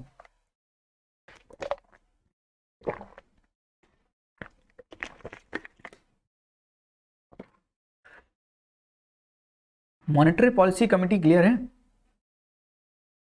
तो एक्सपेंशनरी मॉनेटरी पॉलिसी जब भी आरबीआई फॉलो करेगा तो इन्फ्लेशन बढ़ेगा, कॉन्ट्रैक्शनरी मॉनेटरी पॉलिसी फॉलो करेगा तो इन्फ्लेशन घटेगा। ये चीज समझ में आ गई। अब जीडीपी एंड इन्फ्लेशन कैसे रिलेटेड है ये समझ में आ गए। ठीक है, क्योंकि जीडीपी हमेशा बढ़ेगी ये गवर्नमेंट की सोच रहेगी, और इन्फ्लेशन कंट्रोल में रहे ये आरबीआई की सोच रहेगी, दोनों आपस में कुल, इसीलिए 3-3 मेंबर है मॉनेटरी पॉलिसी कमेटी में। तो ये हमने फ्रेमवर्क एग्रीमेंट देख लिया जिसमें ये डिसाइड करेंगे कंसल्टेशन विद आरबीआई। अभी 2016 से 2021 तक का क्या है टारगेट, 4 ± 2% सीपीआई कंबाइंड। ठीक है, 2 से 6% के बीच में इन्फ्लेशन को रखना है। आइए समझते हैं मॉनेटरी पॉलिसी ट्रांसमिशन क्या है। ठीक है, ट्रांसमिशन मतलब होता है, पहले इसको ही समझ लेते हैं ट्रांसमिशन। तो ये बैंक है, ये डैडी है आरबीआई जो रेगुलेट कर रहे हैं, और ये लोग हैं।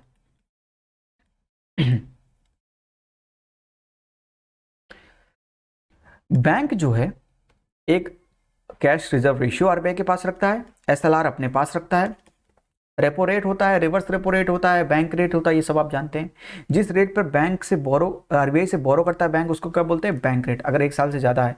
अगर कुछ दिनों के लिए बोरो कर रहा है, शॉर्ट टाइम पीरियड के लिए, तो रेपो रेट होता है। ये सब पता है ना आपको। इसे क्या बोलते हैं, बोरोविंग रेट है ना। बैंक जिस रेट पर बोरो कर रहा है आरबीआई से, इसको क्या बोलेंगे, बोरोविंग रेट्स। ये बोरोविंग रेट है।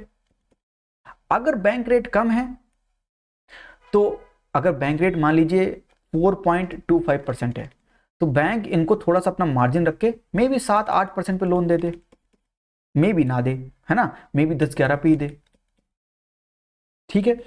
मे बी जब रेपो रेट बहुत ज्यादा बढ़ जाए, जैसे कि 8% है रेपो रेट, तो मे बी बैंक क्या करे, इनको 10% पे दे दे, मे बी 15% पे दे दे, ठीक है। कहने का मतलब यह है कि बैंकों के जिस रेट पे लोन मिल रहा है आरबीआई से, क्या बैंक उस परसेंट को, जिस परसेंट पे मिल रहा है उसमें उतना ही मार्जिन रख के क्या लोगों को ट्रांसमिट कर रहे हैं, क्या मॉनेटरी पॉलिसी का ट्रांसमिशन हो रहा है या नहीं हो रहा है। यानी अगर बैंकों को कम चीज पर बोरोविंग मिला, कम रेट ऑफ इंटरेस्ट पे लोन आरबीआई से मिला, तो बैंकों को भी कम रेट ऑफ इंटरेस्ट पे लोगों को देना चाहिए। क्या बैंक ऐसा कर रही है? क्या मॉनेटरी पॉलिसी का इंप्लीमेंटेशन हो पाएगा, ट्रांसमिशन हो पाएगा? यह सवाल है। सवाल यह है तो जवाब क्या होना चाहिए? मॉनेटरी पॉलिसी ट्रांसमिशन, जब कॉन्ट्रैक्शनरी मॉनेटरी पॉलिसी फॉलो करती है आरबीआई, वो बढ़िया से ट्रांसमिट हो जाती है। लेकिन जब आरबीआई एक्सपेंशनरी मॉनेटरी पॉलिसी करती है, तब वो वेल ट्रांसमिटेड नहीं होती है। समझते हैं क्यों? Contractionary monetary policy well transmitted, क्या मतलब हुआ? जब आरबीआई टाइट मनी पॉलिसी को फॉलो करेगा, tight money policy. Tight money policy का मतलब हुआ कि आरबीआई क्या करेगा, हायर रेट ऑफ इंटरेस्ट में बैंकों को लोन देगा। मान लीजिए वो 7% पे दे रहा है, 7% देगा, तो बैंकों को अपना मार्जिन बना, मान लीजिए बैंक का मार्जिन है 4%, तो बैंक अपना मार्जिन बना के 11% का लोन, 11% तक का लोन इन्होंने इसको दे दिया। माफ कीजिए, कहां चले गए हैं? हाँ, 11% तक का लोन लोगों को उन्होंने ट्रांसमिट किया। अगर 7 से 8% हो गया तो अपना मार्जिन तो सेम रखेगा, मिनिमम मार्जिन उसको इतना ही रखना है, तो 12% पे देगा। तो समझ रहे हैं, जैसे जैसे कॉन्ट्रैक्शनरी मॉनेटरी पॉलिसी इंप्लीमेंट हो रही है, यानी अगर आरबीआई रेट बढ़ा रहा है, बोरोविंग रेट्स अपने, वैसे ही बैंक उतने से ही बढ़ा दे रहा है। तो यानी मॉनेटरी पॉलिसी का ट्रांसमिशन हो रहा है। लेकिन अगर आरबीआई ने एक्सपेंशनरी मॉनेटरी पॉलिसी फॉलो की, चीप मनी पॉलिसी, जिसमें बहुत सस्ता लोन दिया बैंकों को 2% पे बोरो करने के लिए कहा कि रेपो रेट 2% है, आप 2% पे लोन ले जाओ। लेकिन बैंक क्या करेंगे, जो 4% का मार्जिन था ना, तो बैंक 4% का मार्जिन लेके 6% का लोन लोगों को नहीं देंगे। बैंक क्या करेंगे, अपना मार्जिन बढ़ा देंगे, कहेंगे हम पहले 10-11 पे देते थे, अब हम 8-9 पे दे देंगे।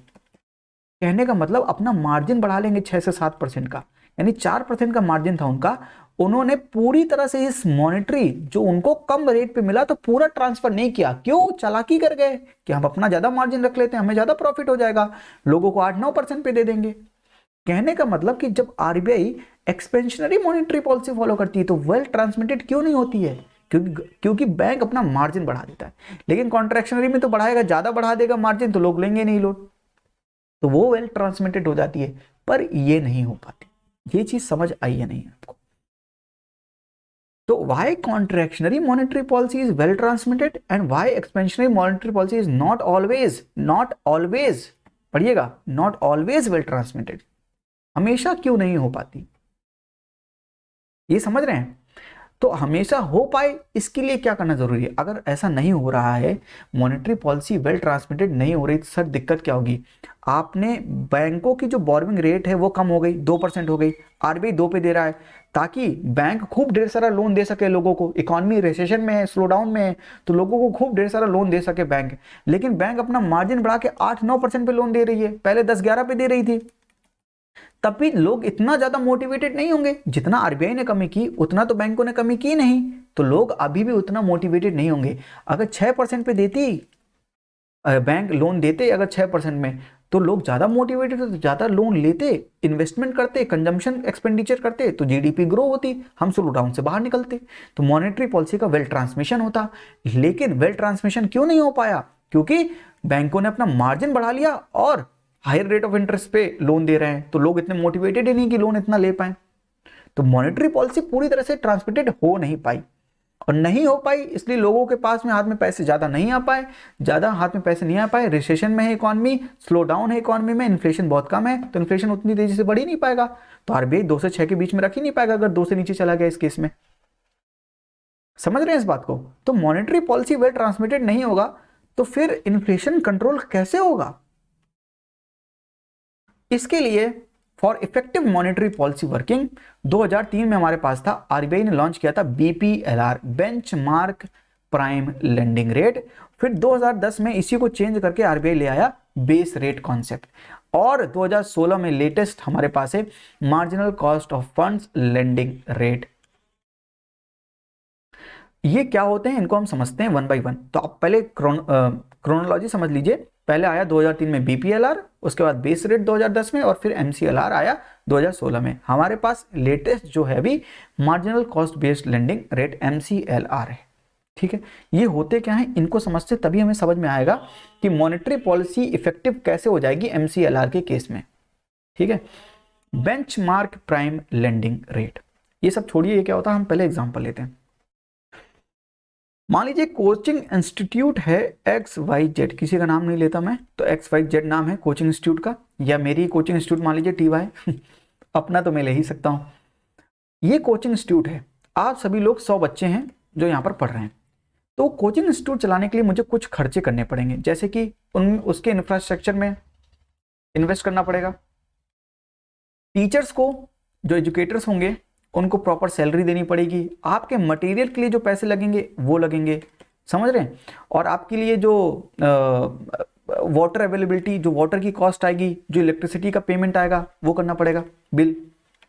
ये सब मिला के मान लीजिए टोटल जितना मेरा खर्चा हुआ उस कोचिंग को ऑपरेट करने के लिए, उसको बोलेंगे ऑपरेटिंग कॉस्ट। जो टोटल निकल के आएगा उसे बोलेंगे ऑपरेटिंग कॉस्ट। तो कोचिंग को ऑपरेट करने के लिए मुझको कुछ रुपए लग गए इंफ्रास्ट्रक्चर में, टीचर की सैलरी में, मटेरियल में, वाटर बिल को पे करने में, इलेक्ट्रिसिटी को पे करने में, एटसेट्रा एटसेट्रा एटसेट्रा।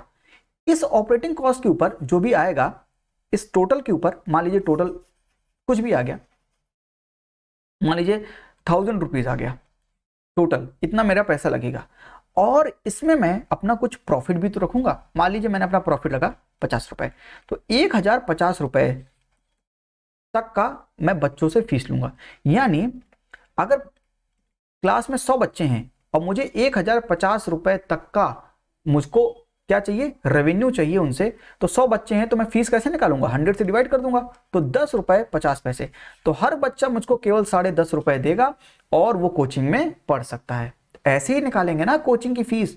कोचिंग की फीस कैसे निकालेंगे, कोचिंग में कितना ऑपरेटिंग कॉस्ट है, कितना प्रॉफिट रखना है, जितना टोटल आएगा उसको टोटल स्टूडेंट से डिवाइड कर दीजिए, तो उतना एक बच्चे की फीस निकल आएगी, है ना। ये चीज समझ में आई कि नहीं आई, ऑपरेटिंग कॉस्ट समझ में आया या नहीं आया। सर ऐसे ही बैंक है, बैंकों को अपना मार्जिन रखते हैं, क्यों रखते हैं मैं समझाता हूं, और कितना रखते हैं ये समझाता हूं। देखिए जो बैंक है, मान लीजिए बैंक है, तो बैंक में जो एम्प्लॉय होंगे उनको सैलरी देनी है, ठीक है, इंफ्रास्ट्रक्चर को मेंटेन करना है, उसमें पैसे लगेंगे, इलेक्ट्रिसिटी बैंक का जो होगा उसमें पैसे लगेंगे, जो सिक्योरिटी गार्ड होंगे उसमें पैसे लगेंगे, जो वाटर का बिल होगा उसमें पैसे लगेंगे। तो कहने का मतलब बैंक को बहुत ढेर सारे खर्चे करने पड़ेंगे। ये होगी बैंक की टोटल ऑपरेटिंग कॉस्ट। इसमें बैंक अपना कुछ प्रॉफिट भी तो रखेगा, कुछ मिला के मान लीजिए टोटल आ गया रेवेन्यू, यह आएगा, मतलब इतना बैंक को टोटल रेवेन्यू चाहिए, तभी बैंक अपना ऑपरेटिंग कॉस्ट और अपना प्रॉफिट रख पाएगा। इतनी चीज समझ में आई है आपको, अब समझिएगा, बैंकों को टोटल रेवेन्यू उतना लाना पड़ेगा तभी। और बैंक कैसे काम करेंगे, तो मान लीजिए जो बैंक है पहले तो उसको सीआरआर देना है। मान लीजिए 100 रुपए बैंक के पास एनडीटीएल है, तो 4 रुपए चला गया हमारा सीआरआर में, 4 ये 3 रुपए चला गया, क्योंकि अभी 3% है ना, तो 3 रुपए चला गया हमारा सीआरआर में। और एसएलआर कितना था 18%, तो 18 रुपए चला गया हमारा एसएलआर में। 3 रुपए से तो कुछ अर्निंग होगी नहीं, 18 रुपए में कुछ गवर्नमेंट बॉन्ड्स में होंगे, कुछ कैश में तो होंगे तो उसकी अर्निंग हो नहीं, कुछ गोल्ड में होगा 18 रुपए तो उसमें थोड़ी बहुत अर्निंग हो जाएगी, कुछ बॉन्ड्स में है तो उसमें अर्निंग हो जाएगी, तो यहां से थोड़ी बहुत अर्निंग तो हो भी जाएगी, लेकिन यहां से कोई अर्निंग नहीं होगी। ये कितना हो गया 21 रुपए, बचा कितना रुपए सर 79 रुपीज। 79 रुपीज केवल बैंक क्या कर सकती है, लेंड कर सकती है। 79 रुपीज लेंड करने में वो कितना परसेंट इंटरेस्ट रेट पे वो दे, ताकि जो उसका टोटल रेवेन्यू आया था ऑपरेटिंग कॉस्ट प्लस उसका प्रॉफिट वो निकल आए। तो 79 रुपीज को कैसे वो यूटिलाइज करे, कितने इंटरेस्ट रेट पे लोगों को लोन दे, ताकि उसकी जो ऑपरेटिंग कॉस्ट है और उसका प्रॉफिट दोनों निकल आए। ऐसे इंटरेस्ट रेट क्या होते हैं, डिसाइड किए जाते हैं बैंकों के, जो लोन देती है बैंक। ठीक है, इतना चीज समझ आया या नहीं आया, इतना आया तो जो 2003 में बेंचमार्क प्राइम लेंडिंग रेट है सर, ये मिनिमम इंटरेस्ट रेट है जिसके नीचे बैंक आपको लोन दे ही नहीं सकता, क्योंकि उसके नीचे अगर आपको लोन दे दिया तो बैंक का खुद का प्रॉफिट कॉम्प्रोमाइज हो जाएगा। बैंक को जितना प्रॉफिट चाहिए उतना प्रॉफिट हो नहीं, उसके ऊपर कितना भी दे दे, प्रॉफिट ज्यादा हो जाएगा चल जाएगा, लेकिन एक इंटरेस्ट रेट ऐसा होगा जिसके नीचे बैंक लेंड ही नहीं कर सकता, किसी को लोन दे ही नहीं सकता। समझ रहे हैं? उस रेट को बोलते हैं बेंचमार्क प्राइम लेंडिंग रेट। तो ये मिनिमम इंटरेस्ट रेट है eight which the bank should give loans, ठीक है, और ये बैंक खुद से डिसाइड करते हैं। These are determined by the bank only. So हर एक बैंक का डिफरेंट बीपीएलआर हो सकता है। और बीपीएलआर कैसे काउंट करते हैं ये लोग, निकालते कैसे हैं? Cost of fund of the bank. तो जो मैंने बताया ना, कॉस्ट ऑफ फंड क्या होता है, जो कि डिपॉजिट रेट से निकलेगा। अब समझिए इस बात को। ये जो 79 रुपीज है ना, ये जो पूरे 100 रुपीज इस पे आए हैं ना, इसको बैंक को अपना इंटरेस्ट रेट भी देना है, याद रखिए, डिपॉजिटर को इंटरेस्ट रेट भी देना है। तो ऑपरेटिंग कॉस्ट में इसकी इंटरेस्ट रेट भी जुड़ेगी, करेक्ट है ना, और पूरा जो ऑपरेटिंग कॉस्ट होगी उसमें इंटरेस्ट रेट भी जुड़ेगा, क्योंकि वो बैंक को पे करना है अपने डिपॉजिटर्स को। तो बैंक को कितना मिनिमम इंटरेस्ट रेट अपना रखे लोन के लिए, कितने % पे लोन दे कि ये सब कॉस्ट निकल आए और बैंक का प्रॉफिट भी निकल आए। कम से कम कुछ तो मिनिमम इंटरेस्ट रेट होगा जिसके ऊपर देने पर ही बैंक को फायदा होगा। उस इंटरेस्ट रेट को बोलते हैं बेंचमार्क प्राइम लेंडिंग रेट, ठीक है। तो ये कॉस्ट ऑफ फंड समझ गए, जिसमें कॉस्ट ऑफ फंड कैसे होगा, डिपॉजिट रेट से तय होगा। तो अगर 3% सेविंग रेट है तो हो सकता है बैंक अपना सब कुछ मिला के 7% पे लोन दे दे। लेकिन अगर इंटरेस्ट डिपॉजिटर्स को अगर इंटरेस्ट ज्यादा देगा बैंक, मान लीजिए 5-6% की सेविंग रेट दे रहा है बैंक डिपॉजिटर्स को अपने, तो 6 की दे रहा है उधर, तो कम से कम 10-11 की तो किसी को लोन देके खुद लेगा ना, तभी तो 4-5% का मार्जिन रख के अपनी सारी ऑपरेटिंग कॉस्ट हैंडल करेगा। समझ रहे हैं ना इस बात को? तो ये था बेंचमार्क प्राइम लेंडिंग रेट। इसको चेंज करके 2010 में क्या लाया गया, base rate. Benchmark prime lending rate के साथ दिक्कत क्या थी ये तो समझ ही नहीं हम। सर दिक्कत ये है, ये मिनिमम इंटरेस्ट रेट है जो बैंक चार्ज करता है, इसके नीचे लोन नहीं दे सकता। आरबीआई ने अपना रेपो रेट कम किया, या आप कहिए आरबीआई ने जो लोन बैंक को दिया वो मान लीजिए 2% पे दिया, है ना। तो बैंकों ने आरबीआई से लोन 2% में लिया, लेकिन उन्होंने कस्टमर को दिया 9-10% में। कहने का मतलब RBI expansionary monetary policy follow करना चाहती है, पर बैंक मान ही नहीं रहे हैं। बैंक कह रहे हैं मैं मिनिमम 9-10 में ही देता हूं, मैं मिनिमम उसी में दे सकता हूं, उससे कम में नहीं दे सकता। तो आरबीआई पहले 4% में अगर देती थी, उसने 4 से कम करके 2 कर दिया, लेकिन इन्होंने 9-10 से कम कर 7-8 नहीं किया। कहने का मतलब मॉनेटरी पॉलिसी का ट्रांसमिशन नहीं हो पाया। इसलिए बेंचमार्क प्राइम लेंडिंग रेट ठीक नहीं है। क्यों? क्योंकि एक मिनिमम इंटरेस्ट रेट है जिसके नीचे बैंक देगी ही नहीं, तो आरबीआई कितना भी कम कर ले रेपो रेट, मिलेगा ही नहीं। समझ रहे हैं इस बात को? तो मॉनेटरी पॉलिसी का ट्रांसमिशन अच्छे से हो ही नहीं पाएगा। तो बेस रेट के कॉन्सेप्ट को लाया गया, लेकिन बेस रेट भी ऐसा ही था। 2010 में बेस रेट जो आया उसका भी यही कहना था कि एक मिनिमम इंटरेस्ट रेट होगा जो उसके नीचे हम लेंड नहीं कर पाएंगे। लेकिन जो आप ये हम निकालते थे कि जो हम पूरी ऑपरेटिंग कॉस्ट, जितना इंटरेस्ट रेट देना है डिपॉजिटर्स को, ये सब जो करके निकालते थे, जिसे हम कॉस्ट ऑफ फंड कहते थे, उसको हम क्या कर सकते हैं, जितने भी डिपॉजिट्स होंगे जिनकी मेच्योरिटी 1 साल से कम होगी, केवल उसी को काउंट करके हम ये रेट निकालेंगे। तो पहले सब जितने भी डिपॉजिट्स थे सबकी हम क्या करते थे, इंटरेस्ट रेट कैलकुलेट करते थे। लेकिन आप क्या करेंगे, जिनकी मेच्योरिटी 1 साल से कम होगी, केवल उन्हीं डिपॉजिट्स के कॉस्ट ऑफ फंड्स को कैलकुलेट करेंगे। तो थोड़ा कम आ जाएगा ना, नीचे आ जाएगा ना, जिस इंटरेस्ट रेट थोड़ा कम आ जाएगा, क्योंकि केवल मेच्योरिटी जिनकी 1 साल से कम की होगी केवल उन्हीं को काउंट करेंगे, तो ऑपरेटिंग कॉस्ट प्लस प्रॉफिट थोड़ा कम आएगा। तो मे भी बैंक क्या करे, थोड़े कम रेट ऑफ इंटरेस्ट पे लोगों को लोन दे। ठीक है, तो बेस रेट समझ में आया? तो बेस रेट ने किसको रिप्लेस किया, बेंचमार्क प्राइम लेंडिंग रेट। और इस बेस रेट को रिप्लेस किया 2016 में marginal cost based lending rate. अब इसको समझ लेते हैं, इसको समझ लिए तो समझिए समझ गए सब कुछ। एक स्लाइड ले लेते हैं, नहीं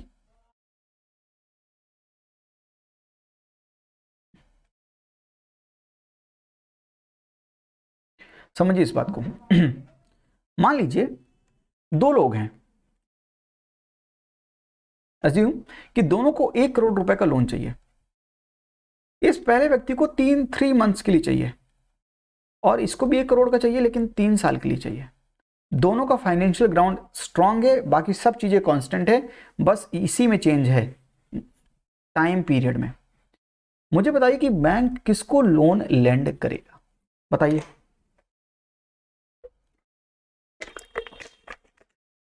आई थिंक कि आपने बताया होगा कि ये 3 मंथ्स वाले को लोन दिया गया होगा। बैंक ये 3 मंथ्स वाले को लोन क्यों देगा? क्योंकि 3 साल बहुत बड़ा पीरियड है। 3 साल बहुत बड़ा पीरियड है, तो हो सकता है 3 साल में ये कोलैप्स कर जाए।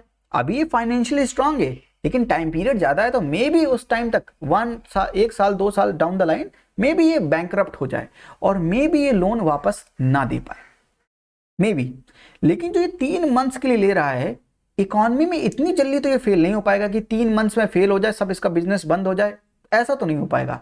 तो इसकी रीपे करने की कैपेसिटी ज्यादा है, समझ रहे हैं। मान लीजिए बैंक का बेस रेट है 8%, 8% के नीचे वो किसी को देगा ही नहीं, तो ये 1 करोड़ जो 3 साल के लिए मांग रहा है उसको भी 8% पे देगा और इसको भी 8% पे देगा। अगर देगा दोनों को तो दोनों को 8% से नीचे नहीं दे सकता, तो मान ले रहे हैं कि 8% दोनों को देगा। लेकिन सर 3 साल वाले में बैंक के लिए रिस्क ज्यादा है क्योंकि टेन्योर ज्यादा है, ईयर ज्यादा है, टेन्योर ज्यादा है। लेकिन इसमें 3 मंथ्स के लिए ले रहा है सर, तब भी आप दोनों को सेम रेट ऑफ इंटरेस्ट पे दे रहे हो, तो इसके साथ नाइंसाफी नहीं है। और दूसरी बात जो ये 3 साल के लिए लोन ले रहा है 1 करोड़ रुपए का, तो बैंक अगर यही चीज आरबीआई से लेता, बोरोविंग रेट क्या होती? बैंक रेट हमेशा ज्यादा होता है 0.25%, 25 बेसिस पॉइंट ज्यादा होता है। लेकिन अगर 3 मंथ्स के लिए आरबीआई बैंक से लोन लेता तो उसको रेपो रेट में मिलता, रेपो रेट 0.25% कम होता। लेकिन क्या उसका ट्रांसमिशन हो पाया? दोनों को मिल तो 8% पे ही रहा है, तो दिक्कत वाली बात है नहीं। यानी बैंक आरबीआई से ज्यादा में अगर बोरो कर रहा है, उसकी बोरोविंग रेट ज्यादा है, तब भी वो 8 में दे रहा है सामने वाले को, और अगर बोरोविंग रेट कम है तब भी ज्यादा में दे रहा है। इसकी वजह से क्या हो रहा है? इस आदमी को 2 तरह से घाटा है। क्यों? एक तो कम समय के लिए मांग रहा है, तो बैंक का रिस्क कम है, तो इसको कम में देना चाहिए। दूसरी बात, यही सेम अमाउंट अगर आरबीआई से बैंक लेता तो उसकी बोरोविंग कॉस्ट कम होती, तो इसको वहां पर भी थोड़ा कम देना चाहिए था। यानी इसको 8 में ना देके कम से कम 6.25% पे देना चाहिए था, लगभग, और इसको 8 में देना चाहिए था। पर ऐसा है नहीं। क्यों? क्योंकि बेस रेट है, इसके नीचे लेंड नहीं कर सकते बैंक। ये प्रॉब्लम है इसके साथ। तो ऐसे लोग जिनकी ऑपरेटिंग कॉस्ट कम है, जिनका टेन्योर कम है, बैंकों को आरबीआई से कम रेट ऑफ इंटरेस्ट पे मिल जाएगा पैसा, उनको तो कम रेट ऑफ इंटरेस्ट पे लोन दीजिए, तभी तो मॉनेटरी पॉलिसी का ट्रांसमिशन सही ढंग से हो पाएगा। इसलिए ये कॉन्सेप्ट आया marginal cost of funds based lending rate. इसमें हम marginal cost of funds calculate करेंगे। मार्जिनल कॉस्ट ऑफ फंड्स का मतलब कि हम ये कैलकुलेट करेंगे कि इसको ऑपरेटिंग कॉस्ट इसमें ज़्यादा है या नहीं, टेन्योर प्रीमियम ज़्यादा है कि नहीं, मतलब इसका टेन्योर ज़्यादा है, रिस्क ज़्यादा है, ये सब कैलकुलेट करेंगे, उसकी मार्जिनल कॉस्ट ऑफ फंड्स निकालेंगे, तब उसको जो जिस रेट पे लेंड करेंगे उसको बोलेंगे marginal cost based lending rate. ठीक है, इसीलिए bank will have to incorporate the changes that takes place in repo rate. तो रेपो रेट में जो चेंजेस होंगे, तो रेपो रेट अगर 4% का पहले है, समझिए 4% का है, तो बैंक को 4% में आरबीआई से लोन मिल रहा है। लेकिन अगर रेपो रेट 2% हो जाए तो बैंकों को केवल 2% में लोन मिलेगा आरबीआई से। तो बैंकों को अगर 2% में मिलेगा तो एमसीएलआर को जो आप पहले दे रहे थे, जिस रेट पे लेंड कर रहे थे, मान लीजिए 8 पे कर रहे थे, पहले 4 पे था जब, अब उतने से ही कम करके 6 पे कीजिए, क्योंकि आप मार्जिनल कॉस्ट ऑफ फंड्स निकाल रहे हैं। आपकी बोरोविंग रेट कम है, यानी बैंकों की बोरोविंग रेट कम है आरबीआई से, तो लोगों की भी बोरोविंग रेट कम होनी चाहिए बैंकों से, है ना। तो बैंक को अपना लेंडिंग रेट कम करना पड़ेगा। गॉट द पॉइंट और नॉट? तो according to new rules everyone is required to calculate marginal cost of funds across different tenures. तो ये किससे? तो एक दिन के लिए भी एमसीएलआर काउंट होता है कि एक दिन के लिए अगर कोई लोन मांग रहा है तो उसके लिए एमसीएलआर होगा। एक मंथ के लिए भी बैंक निकालेगा, 3 मंथ्स के लिए, 6 मंथ के लिए, 1 ईयर के लिए। तो डिफरेंट टेन्योर के लिए different marginal cost based lending rate होगा। क्यों? क्योंकि टेन्योर इंपॉर्टेंट है। टेन्योर कम होगा तो एक दिन में तो फेल नहीं हो सकता ना, तो उसको कम रेट ऑफ इंटरेस्ट पे लोन दिया जाएगा, एक ईयर वाले को ज्यादा रेट ऑफ इंटरेस्ट पे लोन दिया जाएगा। तो marginal cost based lending rate आपने निकाला है। अब मॉनेटरी पॉलिसी का ट्रांसमिशन ढंग से हो पाएगा, क्योंकि बैंक जिस रेट पर बोरो करेगी आरबीआई से, अगर वो कम होगी तो लोगों को भी कम में देना पड़ेगा। समझ रहे हैं? तो मॉनेटरी पॉलिसी का ट्रांसमिशन होगा। To do this bank will add other components including the operating cost and the tenure premium. Tenure premium क्या है? Compensation for the risk associated with the lending for a longer time. तो tenure premium क्या है कि ज्यादा समय के लिए देंगे तो ज्यादा रिस्क है, तो उसको हम इंक्लूड करेंगे, तो उसमें इंटरेस्ट रेट हम बढ़ा देंगे। तो अगर कम दिन के लिए ले रहे हैं तो इंटरेस्ट रेट कम कर देंगे, ज्यादा कम इंटरेस्ट रेट चार्ज करेंगे लोन्स जो हम देंगे। तो दो चीजें समझ में, ये चीज समझ में आई कि नहीं आई? तो मॉनेटरी पॉलिसी का ट्रांसमिशन अच्छा करने के लिए यहां से हम यहां तक पहुंच गए। 2003 में बीपीएलआर था, बेंचमार्क प्राइम लेंडिंग रेट, तो अच्छा नहीं था क्योंकि ट्रांसमिशन हो नहीं पा रहा था, एक रेट के नीचे बैंक लेंड ही नहीं कर पा रहा था। वही चीज बेस रेट के साथ था, लेकिन इस रेट को कैलकुलेट करने के लिए हमने जो कॉस्ट ऑफ फंड्स, जो डिपॉजिट रेट्स कैलकुलेट किए थे, वो मैच्योरिटी उनकी 1 साल से कम थी, तो ये थोड़ा सा ठीक था। लेकिन इसके लिए सबसे बेहतरीन क्या आया है? Marginal cost based lending rate. Sir अब अगर आप अभी बैंक में चले जाए ना, तो 10 में से 2-4 आदमी तो एमसीएलआर जानते ही नहीं है वहां पर। तो किसी को जब लोन लेना रहता है तो बैंक कहता है कि आपको इतने में मिल जाएगा, उसको पता नहीं होता एमसीएलआर क्या है, तो उसको बेस रेट में चिपका देते हैं। तो अवेयर होना भी बहुत जरूरी है कि मार्जिनल कॉस्ट लेंडिंग रेट है क्या। एमसीएलआर क्या है? इसमें रेपो रेट इंक्लूड होगा। क्यों? क्योंकि रेपो रेट में जो चेंजेस होंगे, यानी बैंक जो बोरो कर रहा है आरबीआई से, वो अगर कम होगा तो बैंकों को भी कम में लेंड करना पड़ेगा, क्योंकि एमसीएलआर कम हो जाएगा। तो एक दिन के लिए काउंट करेंगे, 1 महीने के लिए भी एमसीएलआर होगा, 3 महीने के लिए, 6 महीने के लिए, 1 साल, तो हर एक टाइम पीरियड के लिए अलग अलग एमसीएलआर की वैल्यू होगी जिस पर बैंक लेंड करेगा सामने वाले को। तो मॉनेटरी पॉलिसी का ट्रांसमिशन ढंग से हो पाएगा। जब मॉनेटरी पॉलिसी का ट्रांसमिशन बेहतर हो पाएगा तो आरबीआई मॉनेटरी पॉलिसी बहुत ही बेहतरीन तरीके से इंप्लीमेंट कर पाएगी, इन्फ्लेशन को सही ढंग से, सही मायने में कंट्रोल कर पाएगी। अब लड़के ने, पिताजी ने अपने बेटे से कहा कि ये काम कर देना, ठीक है, क्योंकि मैंने ये काम कर दिया है तो आप भी ये काम कर देना। मे भी बेटा करे ना करे, तो आरबीआई ने बैंकों से कह दिया कि मैंने रेपो रेट कम कर दिया, आप भी वहां कम कर दीजिएगा। पता चले कम किया नहीं किया, हो सकता है ना किया, तो मॉनेटरी पॉलिसी का ट्रांसमिशन ढंग से हो नहीं पाएगा। तो फिर आरबीआई क्या करेगा? एमसीएलआर कहेगा एमसीएलआर पे काम करना, तो बेटे को कहेगा लो 100 रुपए है, अगर नहीं किए तो गन भी साथ में रखेगा कि उड़ा दूंगा, तो करना पड़ेगा उसको। एग्जाम्पल है। तो मॉनेटरी पॉलिसी ट्रांसमिशन के लिए एमसीएलआर का आना जरूरी था और 2016 में आया। तो एमसीएलआर बढ़िया मेजर है मॉनेटरी पॉलिसी ट्रांसमिशन करने का, इन्फ्लेशन कंट्रोल करने का आरबीआई का। यहां तक क्लियर हुआ या नहीं? तो आज हमने बहुत कुछ पढ़ा। क्या क्या पढ़ा? कि क्वालिटेटिव मेथड्स क्या थे आरबीआई के, सब हमने 4 मेथड्स पढ़े। उसके बाद मॉनेटरी पॉलिसी फ्रेमवर्क एग्रीमेंट पढ़ा, मॉनेटरी पॉलिसी कमेटी कैसे बनाई गई, आरबीआई अमेंडमेंट एक्ट 2016 क्या था ये भी पढ़ा हमने, और हमने ये भी समझा कि मॉनेटरी पॉलिसी का ट्रांसमिशन बेहतर तरीके से कैसे हो पाएगा अगर हम बेस रेट से एमसीएलआर पर आ जाएं, जो कि हम आ चुके हैं 2016 में। ठीक है, तो ये सारी हमने क्रोनोलॉजी और कॉन्सेप्ट एंड फैक्ट्स को समझ लिया है। तो आज का सेशन यहीं पे एंड करते हैं। आपको कैसा लगा ये सेशन हमको जरूर बताइएगा कमेंट बॉक्स में। ये मेरा चैनल सब्सक्राइब जरूर कीजिएगा। जो सब्सक्राइब नहीं किए हैं उनका वॉच टाइम बहुत ज़्यादा है, आप देखकर चले जाते हैं, तो कृपया थोड़ी सी मेहनत का क्रेडिट हमें भी दें, सब्सक्राइब जरूर करें, वीडियो को लाइक करें। ये टेलीग्राम लिंक है, आपके कोई भी सवाल है यहाँ पर आइए पूछिए, कमेंट बॉक्स में भी पूछ सकते हैं। अपने हैंड रिटन नोट्स जरूर बनाएं। तो आज के लिए इतना ही, थैंक यू, नमस्ते, जय हिंद।